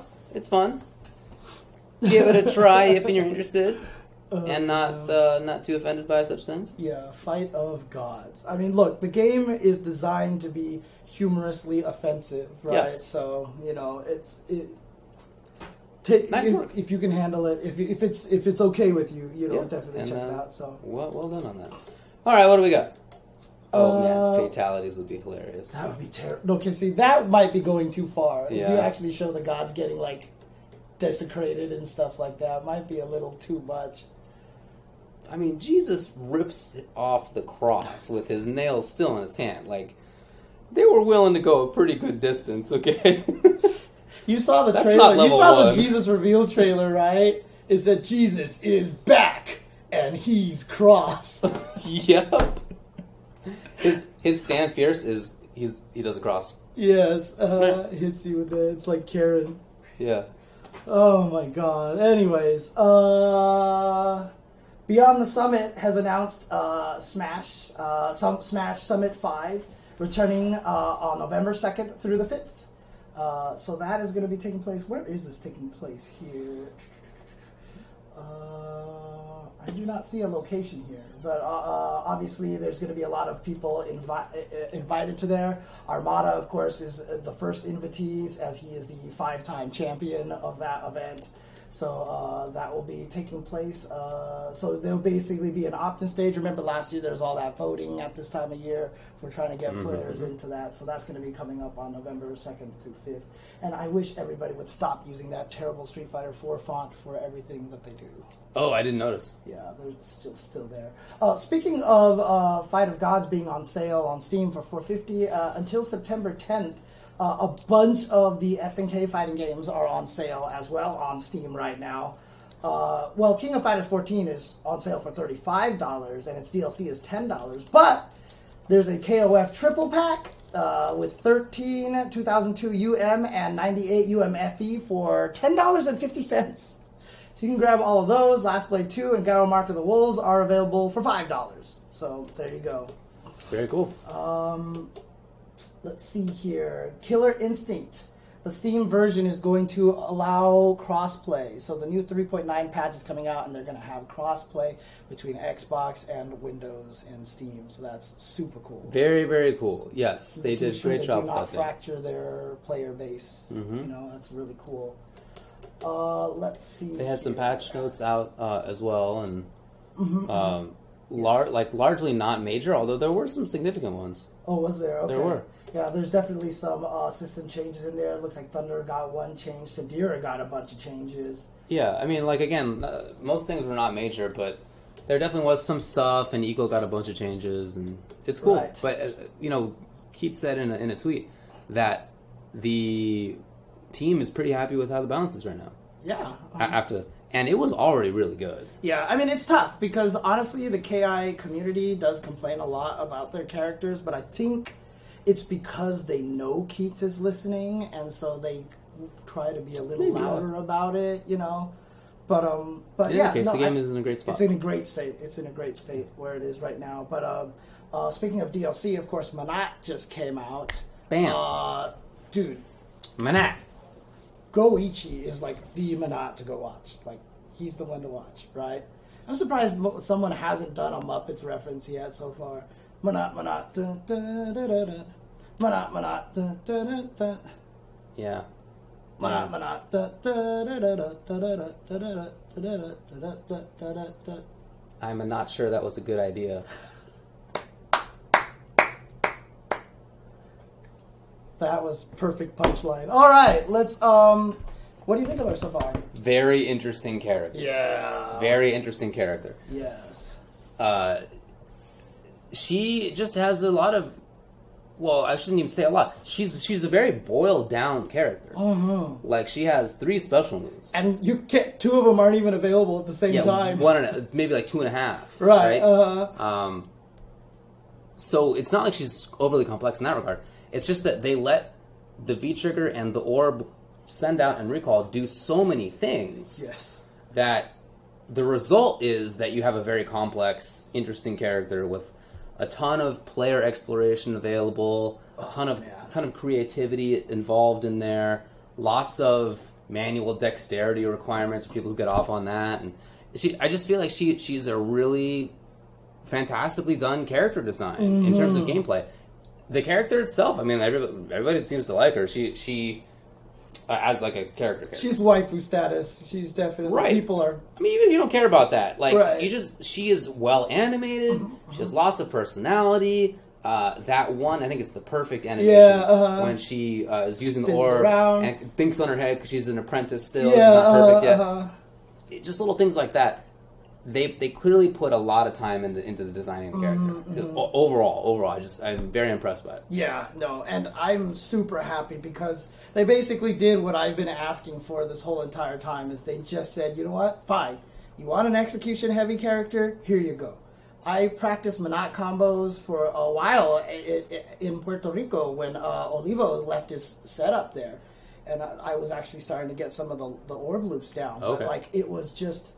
Like, I haven't had that kind of fun practice training mode in Street Fighter V since Gaia Loops. Right. You know, which they took away after Season 1. Right. I mean, they didn't make it the way that it worked, and it's a little different now, right. obviously. But the orb stuff there's just so much creativity you can do with that. It's sick! No, I'm just kidding. Mm-hmm. But, like the fact that, you know, if you backdash and call the orbs, they turn into the air one because you're airborne, so the 2 that can't hit standing characters actually can drop down on people, and they can hit standing characters.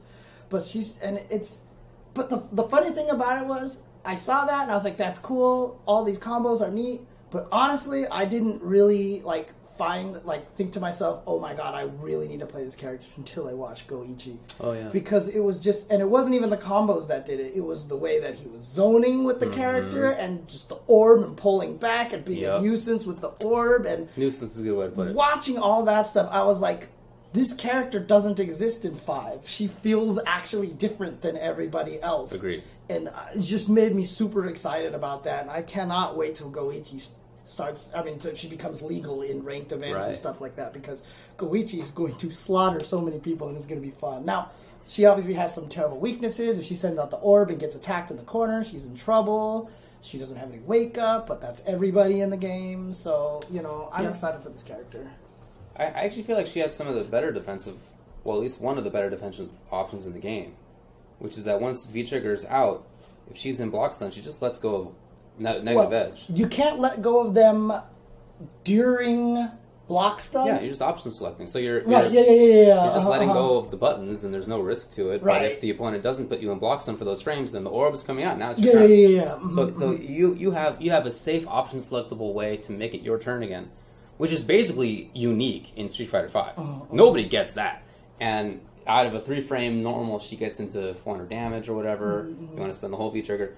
Those I feel are actually some of the best defensive tools in the game. You have to have V-Trigger going on, right? Yeah. But even still, that's pretty crazy and Yeah. really good, I think. I mean, honestly, when I saw Menat, I was like, okay, I'm not sure how good this character can be. Then I looked down, and I was like, 2-bar V-trigger. Okay, this character could be really good. Because honestly, that makes such a big difference. And, you know, a lot of her, how she was at first, I got like Fang vibes from her in the weird way that I thought maybe she would be bad because once you figure out her gimmick or whatever. But let's just face it, Fang's V-trigger is probably the worst V-trigger in the game, right? And so he just doesn't... So you basically... Like, if you gave Fang like that, like instead of with like poison balls or whatever that, Fang would all of a sudden become like super good. He'd be one of the best characters in the game. Right. So I feel like Menat has so much potential, especially because that's a 2-bar V-trigger. That is such a risk to make that, and I really honestly think that they were probably like, people won't get this good at these crazy loops. Like, it's just, it's too hard, and then I just think they underestimated the people, to be honest with you. Because there's some dirty things, like you saw the fuzzy guard stuff that she can do. Yes. She can do like jump heavy, jump light, hit you while you're trying to crouch, and then the orbs come down and keep you comboed from the... Dude. But it's exciting to me. I'm excited for this character. I really want it. Like, she makes me want to play Street Fighter V again, and I haven't played that game in like 3 or 4 months. Yeah, so, like, she's very, very interesting. Yeah. Very, very interesting character. Nicely done to everybody there. I really feel like the last 2 characters, Abigail and Menat, are 2 of the best in terms of design. Characters. Yeah, personality, options, strong without being like too ridiculous. Right. Like, I feel like they're just like the best jobs that Capcom has done in SF5. I mean, I don't know. I like Yuri, and like, there's not the only ones, but they're certainly like among like the 2, select few. Yeah, for sure in season 2. Colleen was pretty good. Ed is like the one kind of. Ed sucks. Nobody likes Ed. Yeah. No. Ed has some issues. Yeah, I think he's pretty good, but he does need some fixes. Right.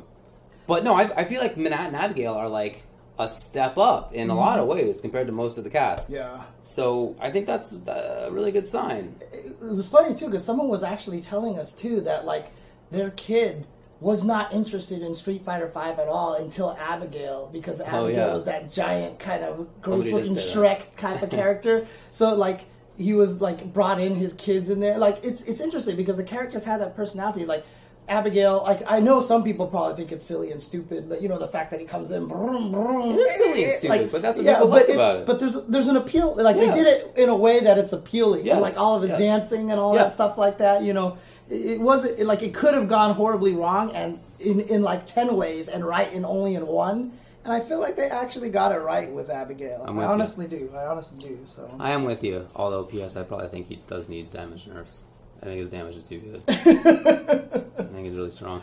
I'm very happy that this season is all new characters after Aguma, because that lets them do these new ideas, you know? Yeah, I know a lot of people are mad. They're like, just release the characters that we want. Capcom, you suck. Dude, if they released all the characters that we wanted, everybody like, why don't you actually make new characters, Capcom? I want to see that. Like, that's what I would be saying. I don't want to see the old characters. Y'all are boring people. Go play Street Fighter 4, 3, whatever. I want new stuff. Yeah. And that's what is happening now. So I'm very happy with it. And you know, look, the rumors, the leaks, they've all been correct so far, right? So let's just make the assumption that the last character is Zeku. Right. But if these guys master, if they could put an interesting twist that's not like Fuerte style, like on the run mechanic, I think that would be cool. I actually think that would be really cool. It could be very interesting. If he actually had like the Bushin running kind of style, but like they did it in a new, different way. You know, I think that would be kind of cool. Yeah, man, I'm with you. Okay. I'm with you. I'm very happy with how the game is going right now in terms of gameplay. Well, and the characters, recent characters. Yeah.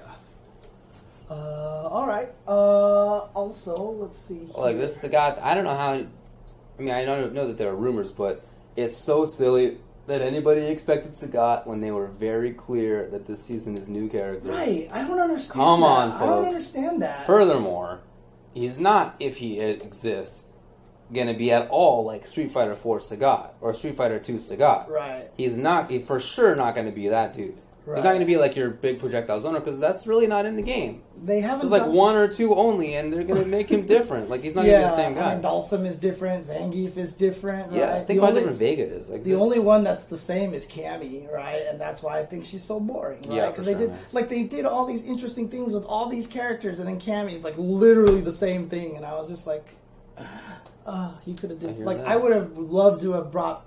Like I really, really wish that they brought back the hooligan importance. Dude, semi-grappler Cammy in ST is one of my favorite. Well, she's definitely my favorite Cammys. Yeah. But I like her a lot. She's one of my more preferred characters in most games. That Cammy's never existed again. Nope, never, She's never. been boringer every game. It's so true. That's true. It's so I true. really think that's accurate. It's so true. But like, I like the fact that in ST she's kind of weak, but then just has this ridiculously overpowered hooligan throw. Like, I think that they should have built off of that a little bit more. You know what I mean? Like, if V-Skill was just hooligan, and you got to do a bunch of cool things off of that, or something. I don't know. It's just, anyways, look, everyone knows I think she's boring. Any case. Yeah, she's the boringest. She is definitely the boringest. One event has some new information. Frosty Faustings. Frosty Faustings 10 has released some information. They basically have sent out their registration and pricing schedule. Spectators are $15 online, $20 on site. The competitors are $30 all of September, and then it increases to $35 in October, $40 in December, etc., etc. But if you guys remember about Frosty Faustings last year, it's a Friday-Saturday tournament. And then Sunday, everyone just kicks it and has fun. The craziest part about that is they have like 90,000 games. And it's not any different this year. Like, I can't, like, the rest of the show will be me listing all of these. Oh, please don't. Yeah, exactly. But let me tell you right now, It's like every game. It's like 30 games. And not like recent games. It's like every game. Yeah, It's like everything. Everything is in here. And even team tournament versions of every game. Yeah, it's So the it's havingest pretty crazy. tournament. Yeah, so just go to srkshowrukin.com, do a lookup for Frosty Faustings. You'll see all that stuff in there. It is their 10th year, so they're very excited about that. I'm trying to get the exact dates here. January 19th and 20th, 2018. Yeah. I have never been to a Frosty Faustings. Same. I'm looking to fix that this year. Hopefully I'll be able to find my way out there. And by any means necessary, I'll see if I can head out there because super excited for that event. Yeah, man. It's run by Elvin Shadow, and great guy, does a lot of great things. So. I know Homebag helps. Yes, and Homebag helps as well. Black Manta. Yeah. Trailers. Black Manta. Oh man, we haven't talked about that yet either, have we? No, we have not. What's your It's take? been the longest. Looks dumb. I mean, that's how he looks, right? Yeah, no, he is faithfully represented. That was racist, dude. Come on. What did I say? You said faithfully. Oh, okay, alright. So, I think he looks dumb. But that is how he looks. Right. So, fine. I guess he's a human who sees out of that face mask somehow. His eyes are way too far apart. That doesn't make any sense. I don't understand the theory behind this mask. I don't It's understand. the confusingest. I don't understand. No, it's because he has like vision and like binocular. I don't know. I have no idea. I don't know anything about DC lore. I just remember him from the Justice League cartoon, and trust me, the Justice League cartoon is not a good representation of anybody. Okay. Yeah. All right. Yeah. And I'm not talking about the new Justice League cartoon. I'm talking about the Super Friends, the original one. So yeah. Anyway, so he looks like how he looks, but other than that, he seems maybe interesting. It's hard for me to know. There are things in the trailer that look like 10 other characters already have that stuff. But then he also has that float, and he moves in the air, like other characters have air dash. But he has like this weird, slow, incremental float. Other characters' air dashes are like, dude, Injustice air dash is so funny looking. They're like very fast startup, very slow recovery, and then you're like, and then you're like, they're so weird. But I hate Superman's air dash. it's so strange looking. But his is not like that. It's this kind of funky movement. So that, if that figures prominently, could make him interesting. It just depends on how it turns out. However that floating mechanic works is going to make or break this character, because I think he looks like butt. Now. He looks so boring. Like when I saw Starfire and I saw that one move, I got kind of excited, but I just looked at Black Manta and he was just like, punchy punch. Yeah. Oh, hey, look at that. He like shot a rocket maybe. Sector missiles. Yeah. Oh, hey, look, it's the Zod beam. And I was just like, right. God, this, I mean, dude. Meanwhile, he looks like how he looks, you know? Yeah, dude. I mean, I got no excitement out of it. In fact, the longer I kept watching that trailer, I was just like, yeah, it's only the float that looks interesting. And everything else is whatever. I mean, we were talking about this. Like, not everybody has to punch like kung fu, like you Punchy know what I mean? punch. Yeah, like punch combinations and stuff like that. Bing, bing, and bing. it makes me mad. Like Punch. I said Superman, for example. Kick, I was kick. telling you, like if I did the game, if I animated Superman, I would make it so that all of his punch animation, so I wouldn't change the frame count, Yeah. but all of the startups would be in this pose. And then it would just like rocket into the forward position, and you would hear this big pow instead of right. So yeah. he'd be bam, bam, like that's what his forward 2-3 would look like, because that's what they do in the cartoon. Yeah, right? okay, that'd be kind of cool. Like actually. Batman would be all takedown. Like I wouldn't have him standing in this janky. Like what is with this stance? He should be standing straight up with the cape over him and just looking at you. And, like, he should just be counters and takedowns all over the place. You know? Like, there's just so much to do. And then every character is punchy punch, punchy kick. Punchy punch. Everybody has that back one low kick. That double low kick. Like, Batman has it, Catwoman has it, Black Canary has it. Like, Scarecrow has it. Dude, oh, God. It just... The Bane has that. I never thought about that. A lot of characters have that, don't they? Yeah, dude, that back That's one funny. is like every character. I didn't notice that before. Oh. Yeah, Green Lantern has that. Huh. Yeah, I and gotta it's look like- through the cast now. There's a lot of characters. Like it's frustrating, but like honestly, like Black Manta just felt like he was like he was like the epitome of that to me. It was like you probably could have tried to do something crazy with this character, because obviously, look, he's Yeah. this ugly dude with this big giant aquarium on his head. Yeah. And like he just like he shoots laser beams out of his eye. I don't know. He sure like, does. I just felt like they could have did something with him, and I don't know. Well, we'll see how it actually works. Right. When I saw Starfire, with the exception of Spinny Spin, which does look cool for sure, Mm-hmm. I thought that her gameplay looked like it was just a boring mix of existing characters. Yeah, And yeah. you see her play in reality, and it's not. It is different. Like Yeah, it is unique. Her So- jump H makes her unique already, Yeah, just right. by itself. That by itself, Right. Yeah, she finishes combos into the trade ender. Like there's like unique stuff about her. So, you know, they make wild enough designs that I'm willing to give them benefit of the doubt. Yeah. And see how it turns out.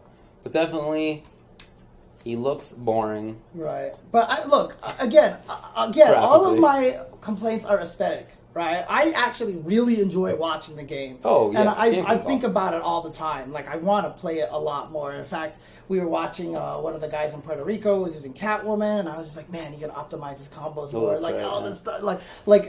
I want to keep playing. I really enjoy the game, dude. The patch that's coming out is fixing the cat stance command. Yes. Like I hope they fix it in a good way. I'll test it out when it comes out. Yeah, and then it's it'll also out. be 3 out of 5. Oh, is it out now? Yes, sir. Oh, did it come out like today or yesterday? or something? Yesterday, I think. Ooh, okay. I need to test that. I Yeah, need to test man. that. 3 out of 5 in ranked is pretty great. No, they're just not nerfing anything. They barely nerfed anything. So, yeah. But I'm like super excited. I like the game a lot. I just the animation drives me nuts. Like you know, if Capcom Marvel, team, I guess I should say UMVC 3 days or maybe MSH days, because MVCI is kind of ugly too, right? But like if they made it back there, like Catwoman wouldn't be standing like this. Like she would just be on the ground the whole entire time, right? And she would just be like leaping, and like the whip, when she does the whip, she's so stiff. She just like stands straight up and goes. Yep, she does. And it's like, She come on, does. guys. Yeah. Well, I mean, we've said this before. I don't think that's due to any lack of talent in the design. Right. I think that those are intentional choices. Somebody in NRS likes that art style, or at least they think that is their art style, and they can't change it. Right, and that's part of the reason why they sell millions of copies, but... Yeah, it probably has nothing to do with that, Right. But that's... they are selling millions of copies, so okay. Yeah, how do you tell them, no, let's do it a different way? And then Yeah. if it doesn't sell a million copies, then like they'll be like, see, it's Right. your fault, right? Yeah. So yeah, what do you do? They can't take that risk. Yeah. Or they feel that way anyway. Anyway, cool. Black Manta Yes. is going to be a character. Oh, by the way, no more MK characters, it turns out, after Raiden. Yeah, that's right. Actually, did we even talk about the fact that Raiden's coming into the game? I don't know. Oh, I guess we haven't talked about Raiden. that yet. So they did announce Raiden was going to be one of the characters in the game. Yeah, but Raiden and Black Manta. yeah, I'm not Raiden. Raiden. Anyways, Raiden may counter Deadshot. What do you think about that? because you can teleport like Yeah. that. Yeah, actually, that's probably true. We also forgot. Oh, to Hellboy mention- too. We see. did forget to mention one result actually, which Okay. was the Red Bull Gods and Gatekeepers Smash event that's that took right, yeah. place here in Santa Monica just recently. That one, 7th place was Team Plup and Team Mango. So Pluck was Swedish Delight, Crush, and Santiago, and Team Mango was S2J, Eddie Mexico, and None. So obviously you see it's like these guys are like recruiting different people, and so Team Axe and Team Leffen were in 5th place. Team Axe was Amsa, Meds, and Ty, and Team Leffen was Ice, Lucky, and Bladewise. 4th place was Team Wizrobe with Drugged Fox, MacD, and Hugs. Team 3rd place was Team Chudat with West Balls, Mike Hayes, and Fiction. Second place was Team SFAT with Pew Pew U, Ryan Ford, and Army. And Team Mewtwo King takes it with Duck, Shroomed, and Zoo. Did you see the footage when they win and they're presented the big old check? No. Oh, it's hilarious. Because there's, I guess, an explosion of graffiti or something. Okay. And Mewtwo King is like looking out in this direction. And that happens and he's like, all of a sudden. It's just such a great expression. It's a Mewtwo King moment. Yes, of the definitely. ages, basically. Definitely. It's great. It's great. Okay. Some other game news by the way, as a continuation of what we talked about 2 weeks ago, the Olympics has decided that fighting games are too violent for the Olympics, so they would only want stuff like Madden or whatever if they were to do esports. So like wrestling and fencing and all that stuff. What about gun shooting? Gun shooting, yeah, exactly. There's like at least 2 or 3 events where you shoot guns. Right, and to that I say good. Yeah, that's right. I don't want my fighting games we're too violent. Yeah, that's why. Okay, yeah, good stuff. All right. A couple of little information about different games. Marvel vs. Capcom Infinite, like some information came out about the arcade mode. Like there's about mini bosses in the arcade mode. There's going to be unlockable colors and a bunch of other stuff. This might be leaks or whatever like that. I don't know. But at this point in time, most of the leaks have been pretty damn accurate. Yeah. So, that's right. They came out with a new trailer with the improved Chen face the improved Chris face, which we haven't talked about yet. Oh, didn't we? I don't think so. And if we did talk about it, all I'm just going to say is I actually think the Chris face is like way more improved than the Chen face. I agree with you. Because Chris actually looks good now, as opposed to what it was before. But a lot of new footage has been coming out. That's true. And I just saw one that High Fight posted up of 2 players using their soul gems back to back, and it was just mad. Like you see Mega Man die, the guy comes in, instantly soul gem, and then 2 guys fighting the other guy, boom, craziness, that guy dies, the other guy jumps in, instantly activates his soul gem, and dude, like, honestly, I don't know how the hell we're going to commentate this game. Oh, that's a good question. I have the game is like, the more I see it, the more I'm like, I'm excited for it. Oh, me too. I'm of course. For it, I remember when Marvel vs. Capcom 3 came out, I remember thinking before I commentated it for the first time, like, is it too fast? Mm-hmm. Can somebody commentate Marvel vs. Capcom 3 and, like, get in as much as I want to? Right. Because we had been only commentating Street Fighter 4, which was incredibly slow and boring. Mm-hmm. Slower than Marvel 3. Right. And I was just accustomed to that. That was the only game I had ever really commentated. I mean, think about it to that time. Like, we had done maybe a little bit of ST. Right. Just a couple of things here and there. It's almost all SF4. So when Marvel 3 came out, I was worried about that. Ended up not being a problem, right? We all figured it out. Yeah. In fact, Marvel 3 commentators could probably use their time better. Yeah, like, they're not saying enough sometimes. Yeah, and honestly, sometimes I don't even think analysis is as important in Marvel 3 because the action's so fast that sometimes that's true. And I just don't feel like that it suits it nearly as well as it does for Street Fighter and stuff like that. Sometimes, like obviously you want to say some stuff, you want to put in there, but I think the ratio balance can be shifted a little bit more towards, oh my god, this happened, this is crazy, what's going on, kind of thing. We'll see it from Marvel Infinite. I'm sure we'll figure it out. Yeah. Oh no, there is definitely no dark side with Tekken except my rage art, basically. Yeah. Boss rage. It's funny too because I don't think people really knew how mad I get at fighting games. You know how mad I get at fighting games, but like now people are seeing it on stream because I'm just like, dude. What about the old classic? What's it called? I don't remember the name of the video, but from yelling Wednesday at Night Sanchez. Fights. Yeah, exactly. Like 5 years ago. Come on, dude, that's everywhere, dude. That was actually probably 6 years ago. It's probably more than that. I think it was maybe. 2011. I think it was after Marvel 3 and MK9 came out. Yeah. Dude, seriously, the low that hit me, that triggered me. One is I dropped my combo. I did some stupid punish. I totally should have won the round. Okay. And then he ran up to me, and I was like, I know he's going to low. So I All low parry. Then I low parry. So we got totally should have won already. Yeah. This is counting the salt. Yeah. Totally should have won. And I had been messing up everything already. Oh, man, execution And I had problems. gotten hit by Snake Edge a million times by Dragunov Snake Edge. Oh, this scrub, will he do it the 80th time? Right, but the thing about it is, like, if he's going to run up and hit me with a low because I had no life left, you're going to do the quick low poke in there. So I parried, and he didn't do it. So I stood up, and he did Snake Edge, which is a super slow one, and it hit me, and I died. That's hilarious. I'm You got hit by... so mad, dude. So mad. You got at least 4 salt counters there. Yeah, exactly. It's a tough one. It was all, like, I mean, that's why, like, whenever I tell the Daigo parry story, I have to add in all the information beforehand. Because while the Daigo parry moment is cool, like, if you don't know about what Justin did to Rao and that Justin was not known to be a good third strike player, like, that year, everyone just knew him as a Marvel player. Yeah, for sure. And the fact that he was beating everyone came out of literally nowhere. That was the first time anyone had ever seen him do well. And then he beat Rao in the Chun mirror, and he tried to pat him, and Rao brushed his arm off. Like, all that was setting up. And Rao, of course, was the best Chun-Li in Japan. He was, like, considered the greatest Chun-Li in Japan at the time. Obviously, MOV passed him up and stuff like that. But at the time, he was one of the best. And so the fact that he fought Daigo, everyone's like, well, the world is going to come back to normal because Daigo's going to body him. And then Justin starts beating him. And again, Justin is not known for being good at third strike at all. And then he's about to kill him and chip him out on that first round. And everyone was like, what the hell? And then Daigo did the parry. And he reset the universe just like that. And Yeah, well, how'd that that's turn what out? made it so cool. How'd that turn out? Daigo ended up winning, but then went to grand finals and lost to KO. Yep. He lost to... Hey. Yeah. Accurate. And then... Yeah. Backdash. Down strong. Yeah, that's what he eventually lost to, so...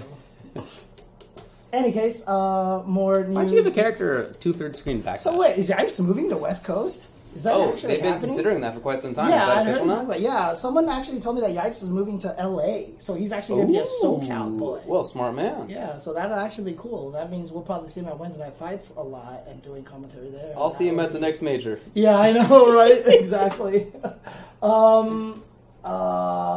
Actually in NorCal? All right, fine. So Injustice 2 update, yeah, we talked about that, but there's going to be gearless player matches, and their ranked is going to sets now.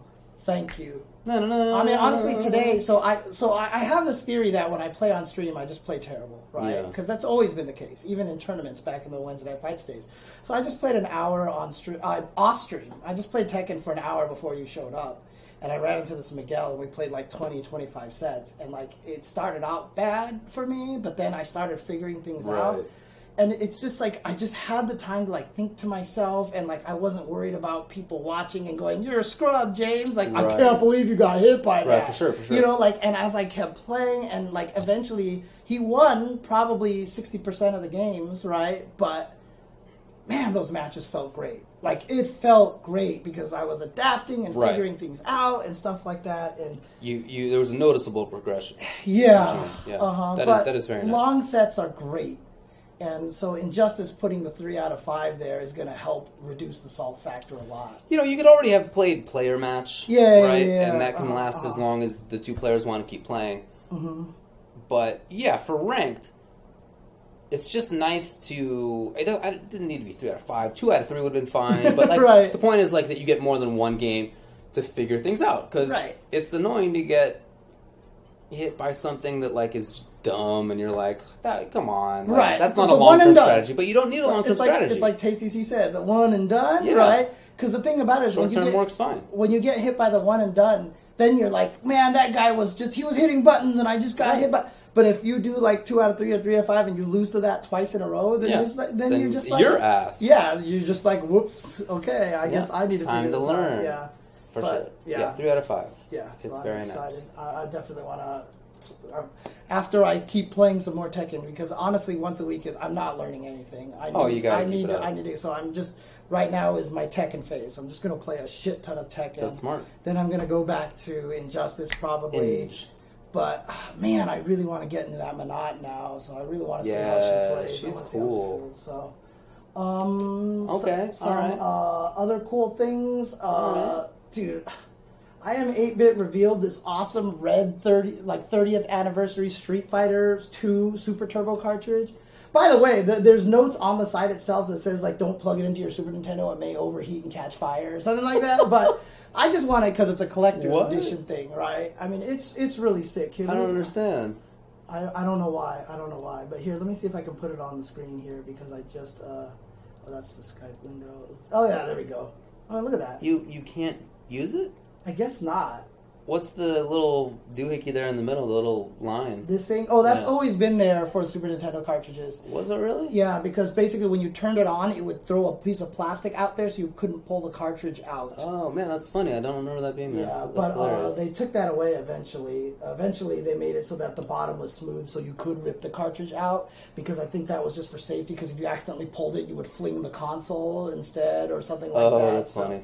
You know, but yeah, so it's available for $100 and they'll ship in November. And I am definitely trying to see if I can get some Capcom connections to see if they can hook me up with one of those. I just don't get it. I don't understand, James. I want it. What, that you can't play it? Yeah. I mean, I think it works and maybe you can play it, but I that's what someone told me. They like showed me a screenshot of that text.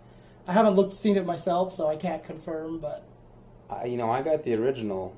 I still have the original, too. It has my parents' video store sticker on the back of it. That's cool. Yeah, but, because... There's even history on it. Yeah, I know. In 500 years, that'll be valuable. Oh, man.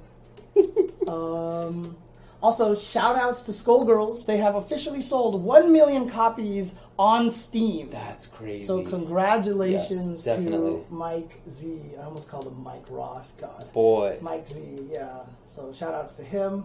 There's a couple of, let me see here. Interesting stuff here. Also, it was $1 on sale. Was it? Yeah. Oh, okay, that's right, yeah.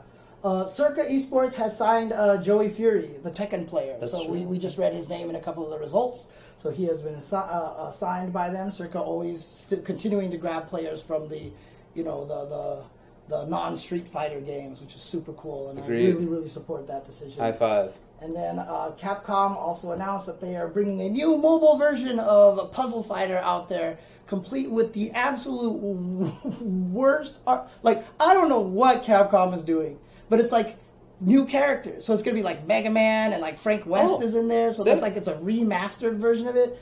But Jesus Christ, Capcom, what is wrong with you guys? You cannot hire any good artists. Like the game just... Push up the old glasses here. Whoa. Like, that looks just like, well, there's like 800 games. Like Boom Beach? Dude, someone actually put out a screenshot of like all these like Clash of Clans or whatever. Clash of Clans. Like all those things, and they all look the same. That looks just like so that. So it's almost like Capcom's like, let's make one in that vein. And if that was what they were trying to do, okay, then, I understand that that's what you're trying to do. You gotta get it on the internet, man. Alright, you want me to get it? You want me to play this thing? Whoa. Alright, here, let's just play this trailer here.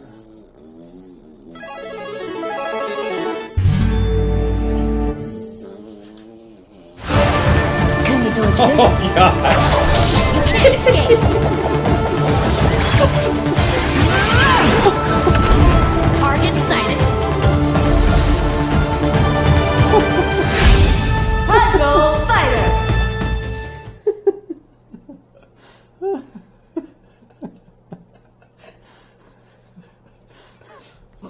Oh, man. Did you see Morrigan? Morrigan, yeah. I'm sorry. Excuse me. Probably a fun game. Yeah. Probably a fun game.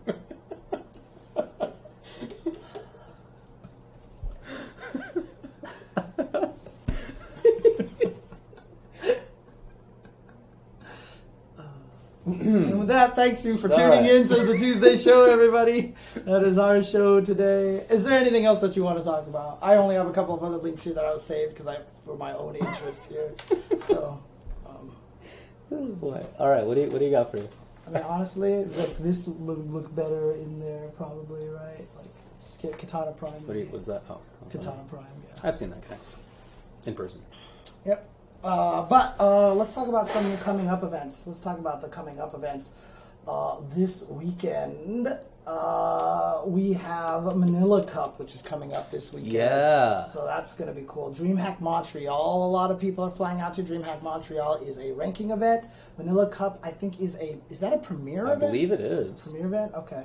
And then Mid-South Championships is also this weekend. Remember, that was the collaboration between KIT and Panda X Gaming.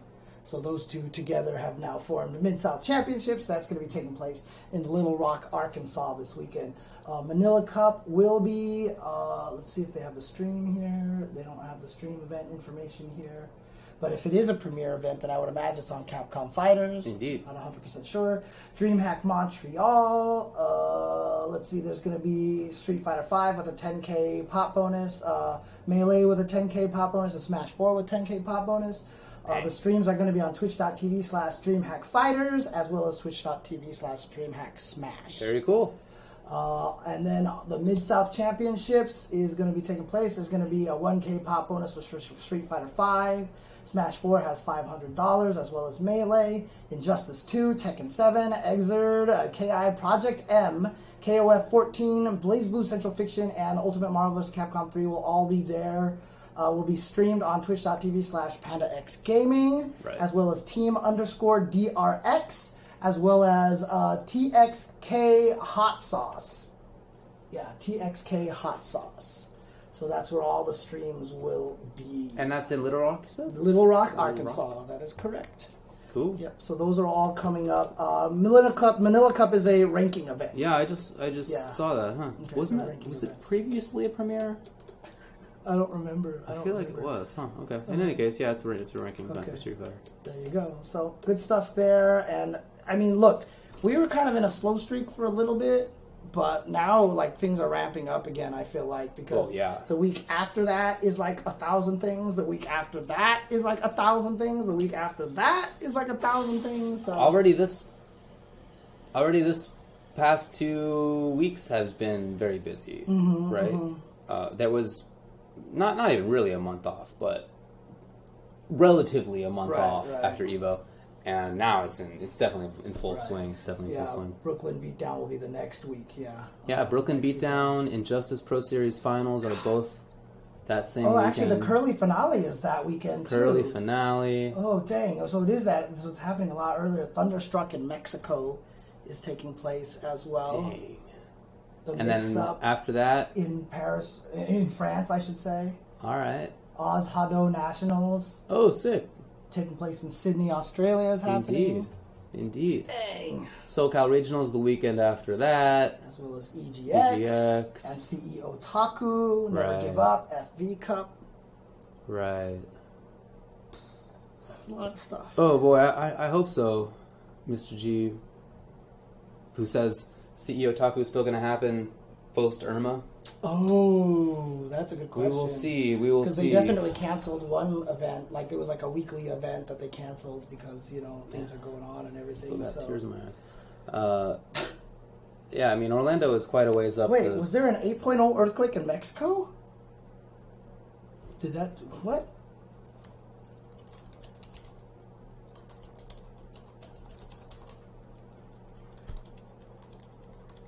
Wow, yeah, sure enough. Oh my god. Like, literally just happened. 30 minutes ago. Holy crap. Yeah. Chiapas, Mexico.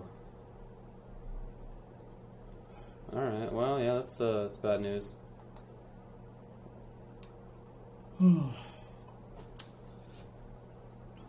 Anyway, well, there was a tsunami warning. Hopefully that didn't actually pan out. Right. Yikes! All right, that is bad news. Yeah, stay safe out there. A lot of stuff going on. Yeah, a lot of people have been talking about California maybe having an earthquake like next year or something like that. I don't know what the substantiated scientific reasons for that is, if just because all these crazy things are happening right now. Well, I mean, we are overdue for a significant quake. It's been on average about 20-ish years, and it's been longer than that now. So it's kind of scary. We, of course, had a significant fire here in Los Angeles and Burbank, and many places in the western U.S. are still on fire. Dude, it's so hot. I'm just turning on the air conditioner because we're It's done with all warm. the news here. Yeah, it's warm. You know, recently Kentley and I got an emergency set up. So like I got a backpack and filled it with like canned goods, baked blankets. What are Mylar blankets? I think they're called. Yeah. Food and water and Cameras, whatever. flashlights, radios, that kind of thing. Where'd you get that from, or did you just put it together yourself? Yeah, I put it together myself. Do you have a good source for that? Like, oh yeah, I just looked up like disaster preparedness or something. You know, I don't know. See if I can do that. And I also got. So we live on like the 3rd floor, so I got one of those fold up ladders. Yeah, fold up ladders. Yeah, exactly. You just throw them out the window and you climb down. Yep. Oh yeah, no problem. I'm not a doomsday prepper, but I do live in a city that has significant earthquakes, right? And we're overdue. So you know, come on. Yeah. You gotta be reasonable about Is there things. 1 million acres burning in Montana right now? Is that even true? I don't know, man. Dude, this is. But there's definitely a lot of stuff going on. Yeah. Definitely. It's too bad. This all can't be tied to like one cause, you know, causing a lot of these problems. The gays, they got married and yeah, there's white noise because we turned on the fan because it's 1,000 degrees in here. Pretty much, yeah. Dude, trust me, Calnetto. Once I get to the point where I feel like I'm competent enough in Tekken, I will 100% teach that game because I want to get to that point where I can talk to people about what I've been running into. Yes. You know what I mean? Like, my experiences. Like, one of the things that I found out that's actually been blowing me up is my sidesteps are bad because in Street Fighter, every time you do anything, jump, dash, back dash, you put the controller out, down, back, or back. Like, that's just what you do, right? And you can interrupt sidesteps in this game. So I will sidestep and hit back, and then the sidestep doesn't happen.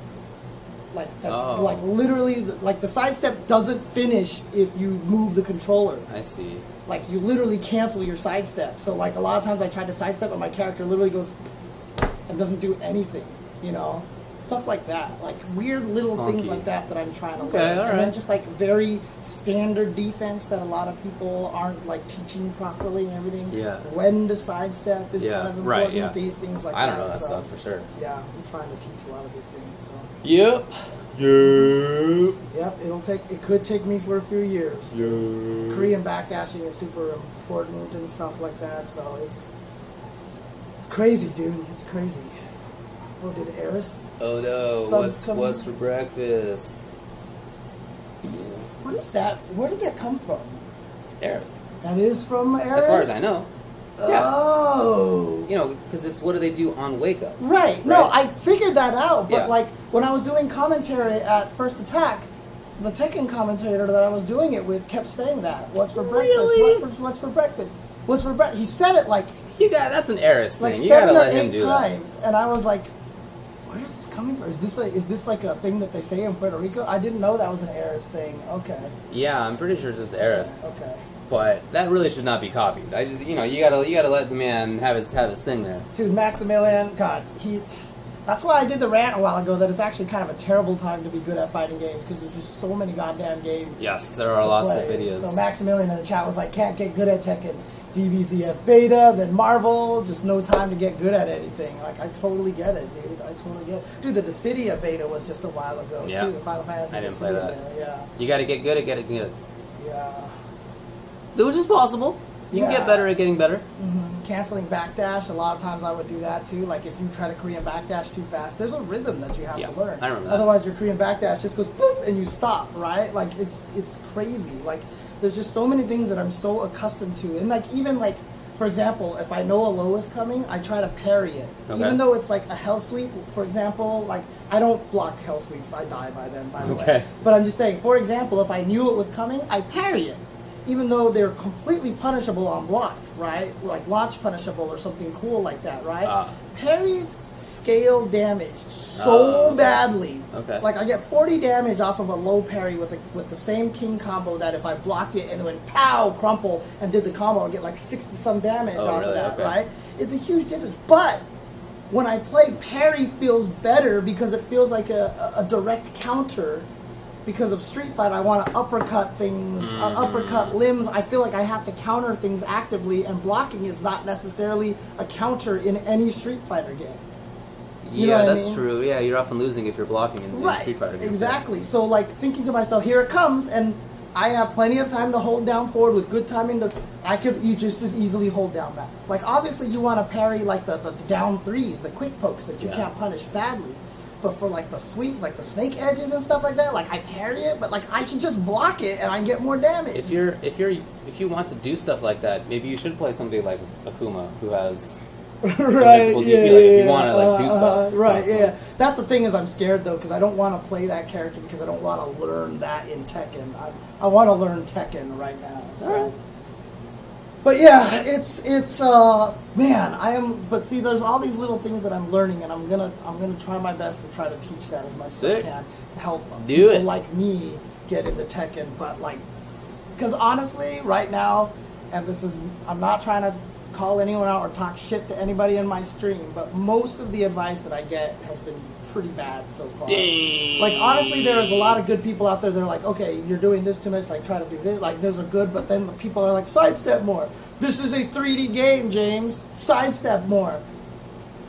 That's just like parry more. Like, that's not going to help you in third strike. You know what I mean? Like, work on your movement.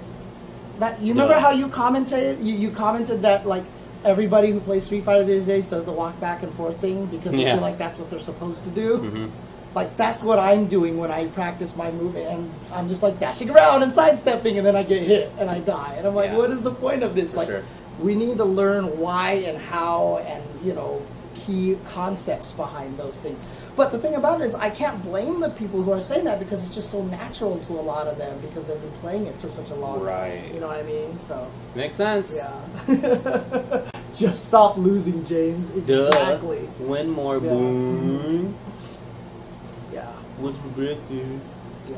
But honestly, I am really terrible at this game. I am really, trust me, it is largely my fault that I am losing, and it's trying to break a bunch of mindsets. Yeah, well, there you go. So not easy to do. Yep. Linear attacks. Tekken doesn't. That's not Tekken, right? That's Soul Calibur, where like one of the buttons is the straight one, and the other is the side one. Yeah. Right? Yeah. But I mean, there's a lot of moves that attack straight in this game. So like, I kept getting hit by an accessory item, which is an unblockable club that she just goes wah and swings down and hits you, and I see it, and my first reaction is like to try to jump away from it and stuff instead of sidestepping, and then I just get killed. Okay. Because I can't sidestep because my brain is not built that way. You'll get them. So, yeah. Hopefully. So. You got to do gooder. That is correct. That is good info. But I'm hungry. I want to get some food. You have anything else you want to say? Since we came back from Puerto Rico, which at this point was 2 days ago, right? Yes. We came back on Tuesday. Time. I have eaten a few handfuls of granola, like one helping of pasta, a little bit of peanut butter, and an apple. And I think that's it. So we ate a lot in Puerto Rico. Yeah. The point is I ate too much. And it's not like I'm starving myself. It's like I don't feel hungry. Dude, maybe I should force myself to eat because I'm not eating that much. Why do you think I went 7 hours in a stream without getting any food? There you go. Yep. Because literally I never got hungry during that 7 hours. Yeah. Like, it never occurred to me that I hadn't eaten. I didn't even eat the apple core. You didn't? Oh my god. Boy, I was not hungry enough. Full. I was not hungry enough. Wow. It's true. It's true. Well, that's probably about it. Next week, I will want to talk about the Injustice Pro Series, which will be that coming weekend. Yeah. Because, we know who the 16 will be. It's all locked in now, and that's going to be fun to chat about a little bit. Yes. Previewing. Do we want to see if we can get, like, Katana Prime on Skype? Ooh, sure. All right. I'll buzz him. because he will be definitely more knowledgeable about that whole situation than I am. You got it, I man. will just be sitting here asking you questions a lot. So. Yeah, I'll buzz him. Okay, sounds good. Buzz. Sounds good. All right, guys. Thanks for hanging around. Thanks for having fun. Are you laughing about Morrigan again? Yeah. Okay. Just see her face. Whew. All right. Well, anyway, yeah. That's actually a great impression. Yeah, Brooklyn Beatdown will be next weekend as well. So. Oh yeah. Yeah, that should be exciting. Have a good one, everybody. Oh, it's a bird. Oh boy, it's been a while, hasn't it? I forgot about the bird. Don't you know the bird is the word? The bird is the word. Did you just say? No, I didn't even finish it actually. Burr, It's got about 3/4 of the way through it. Okay.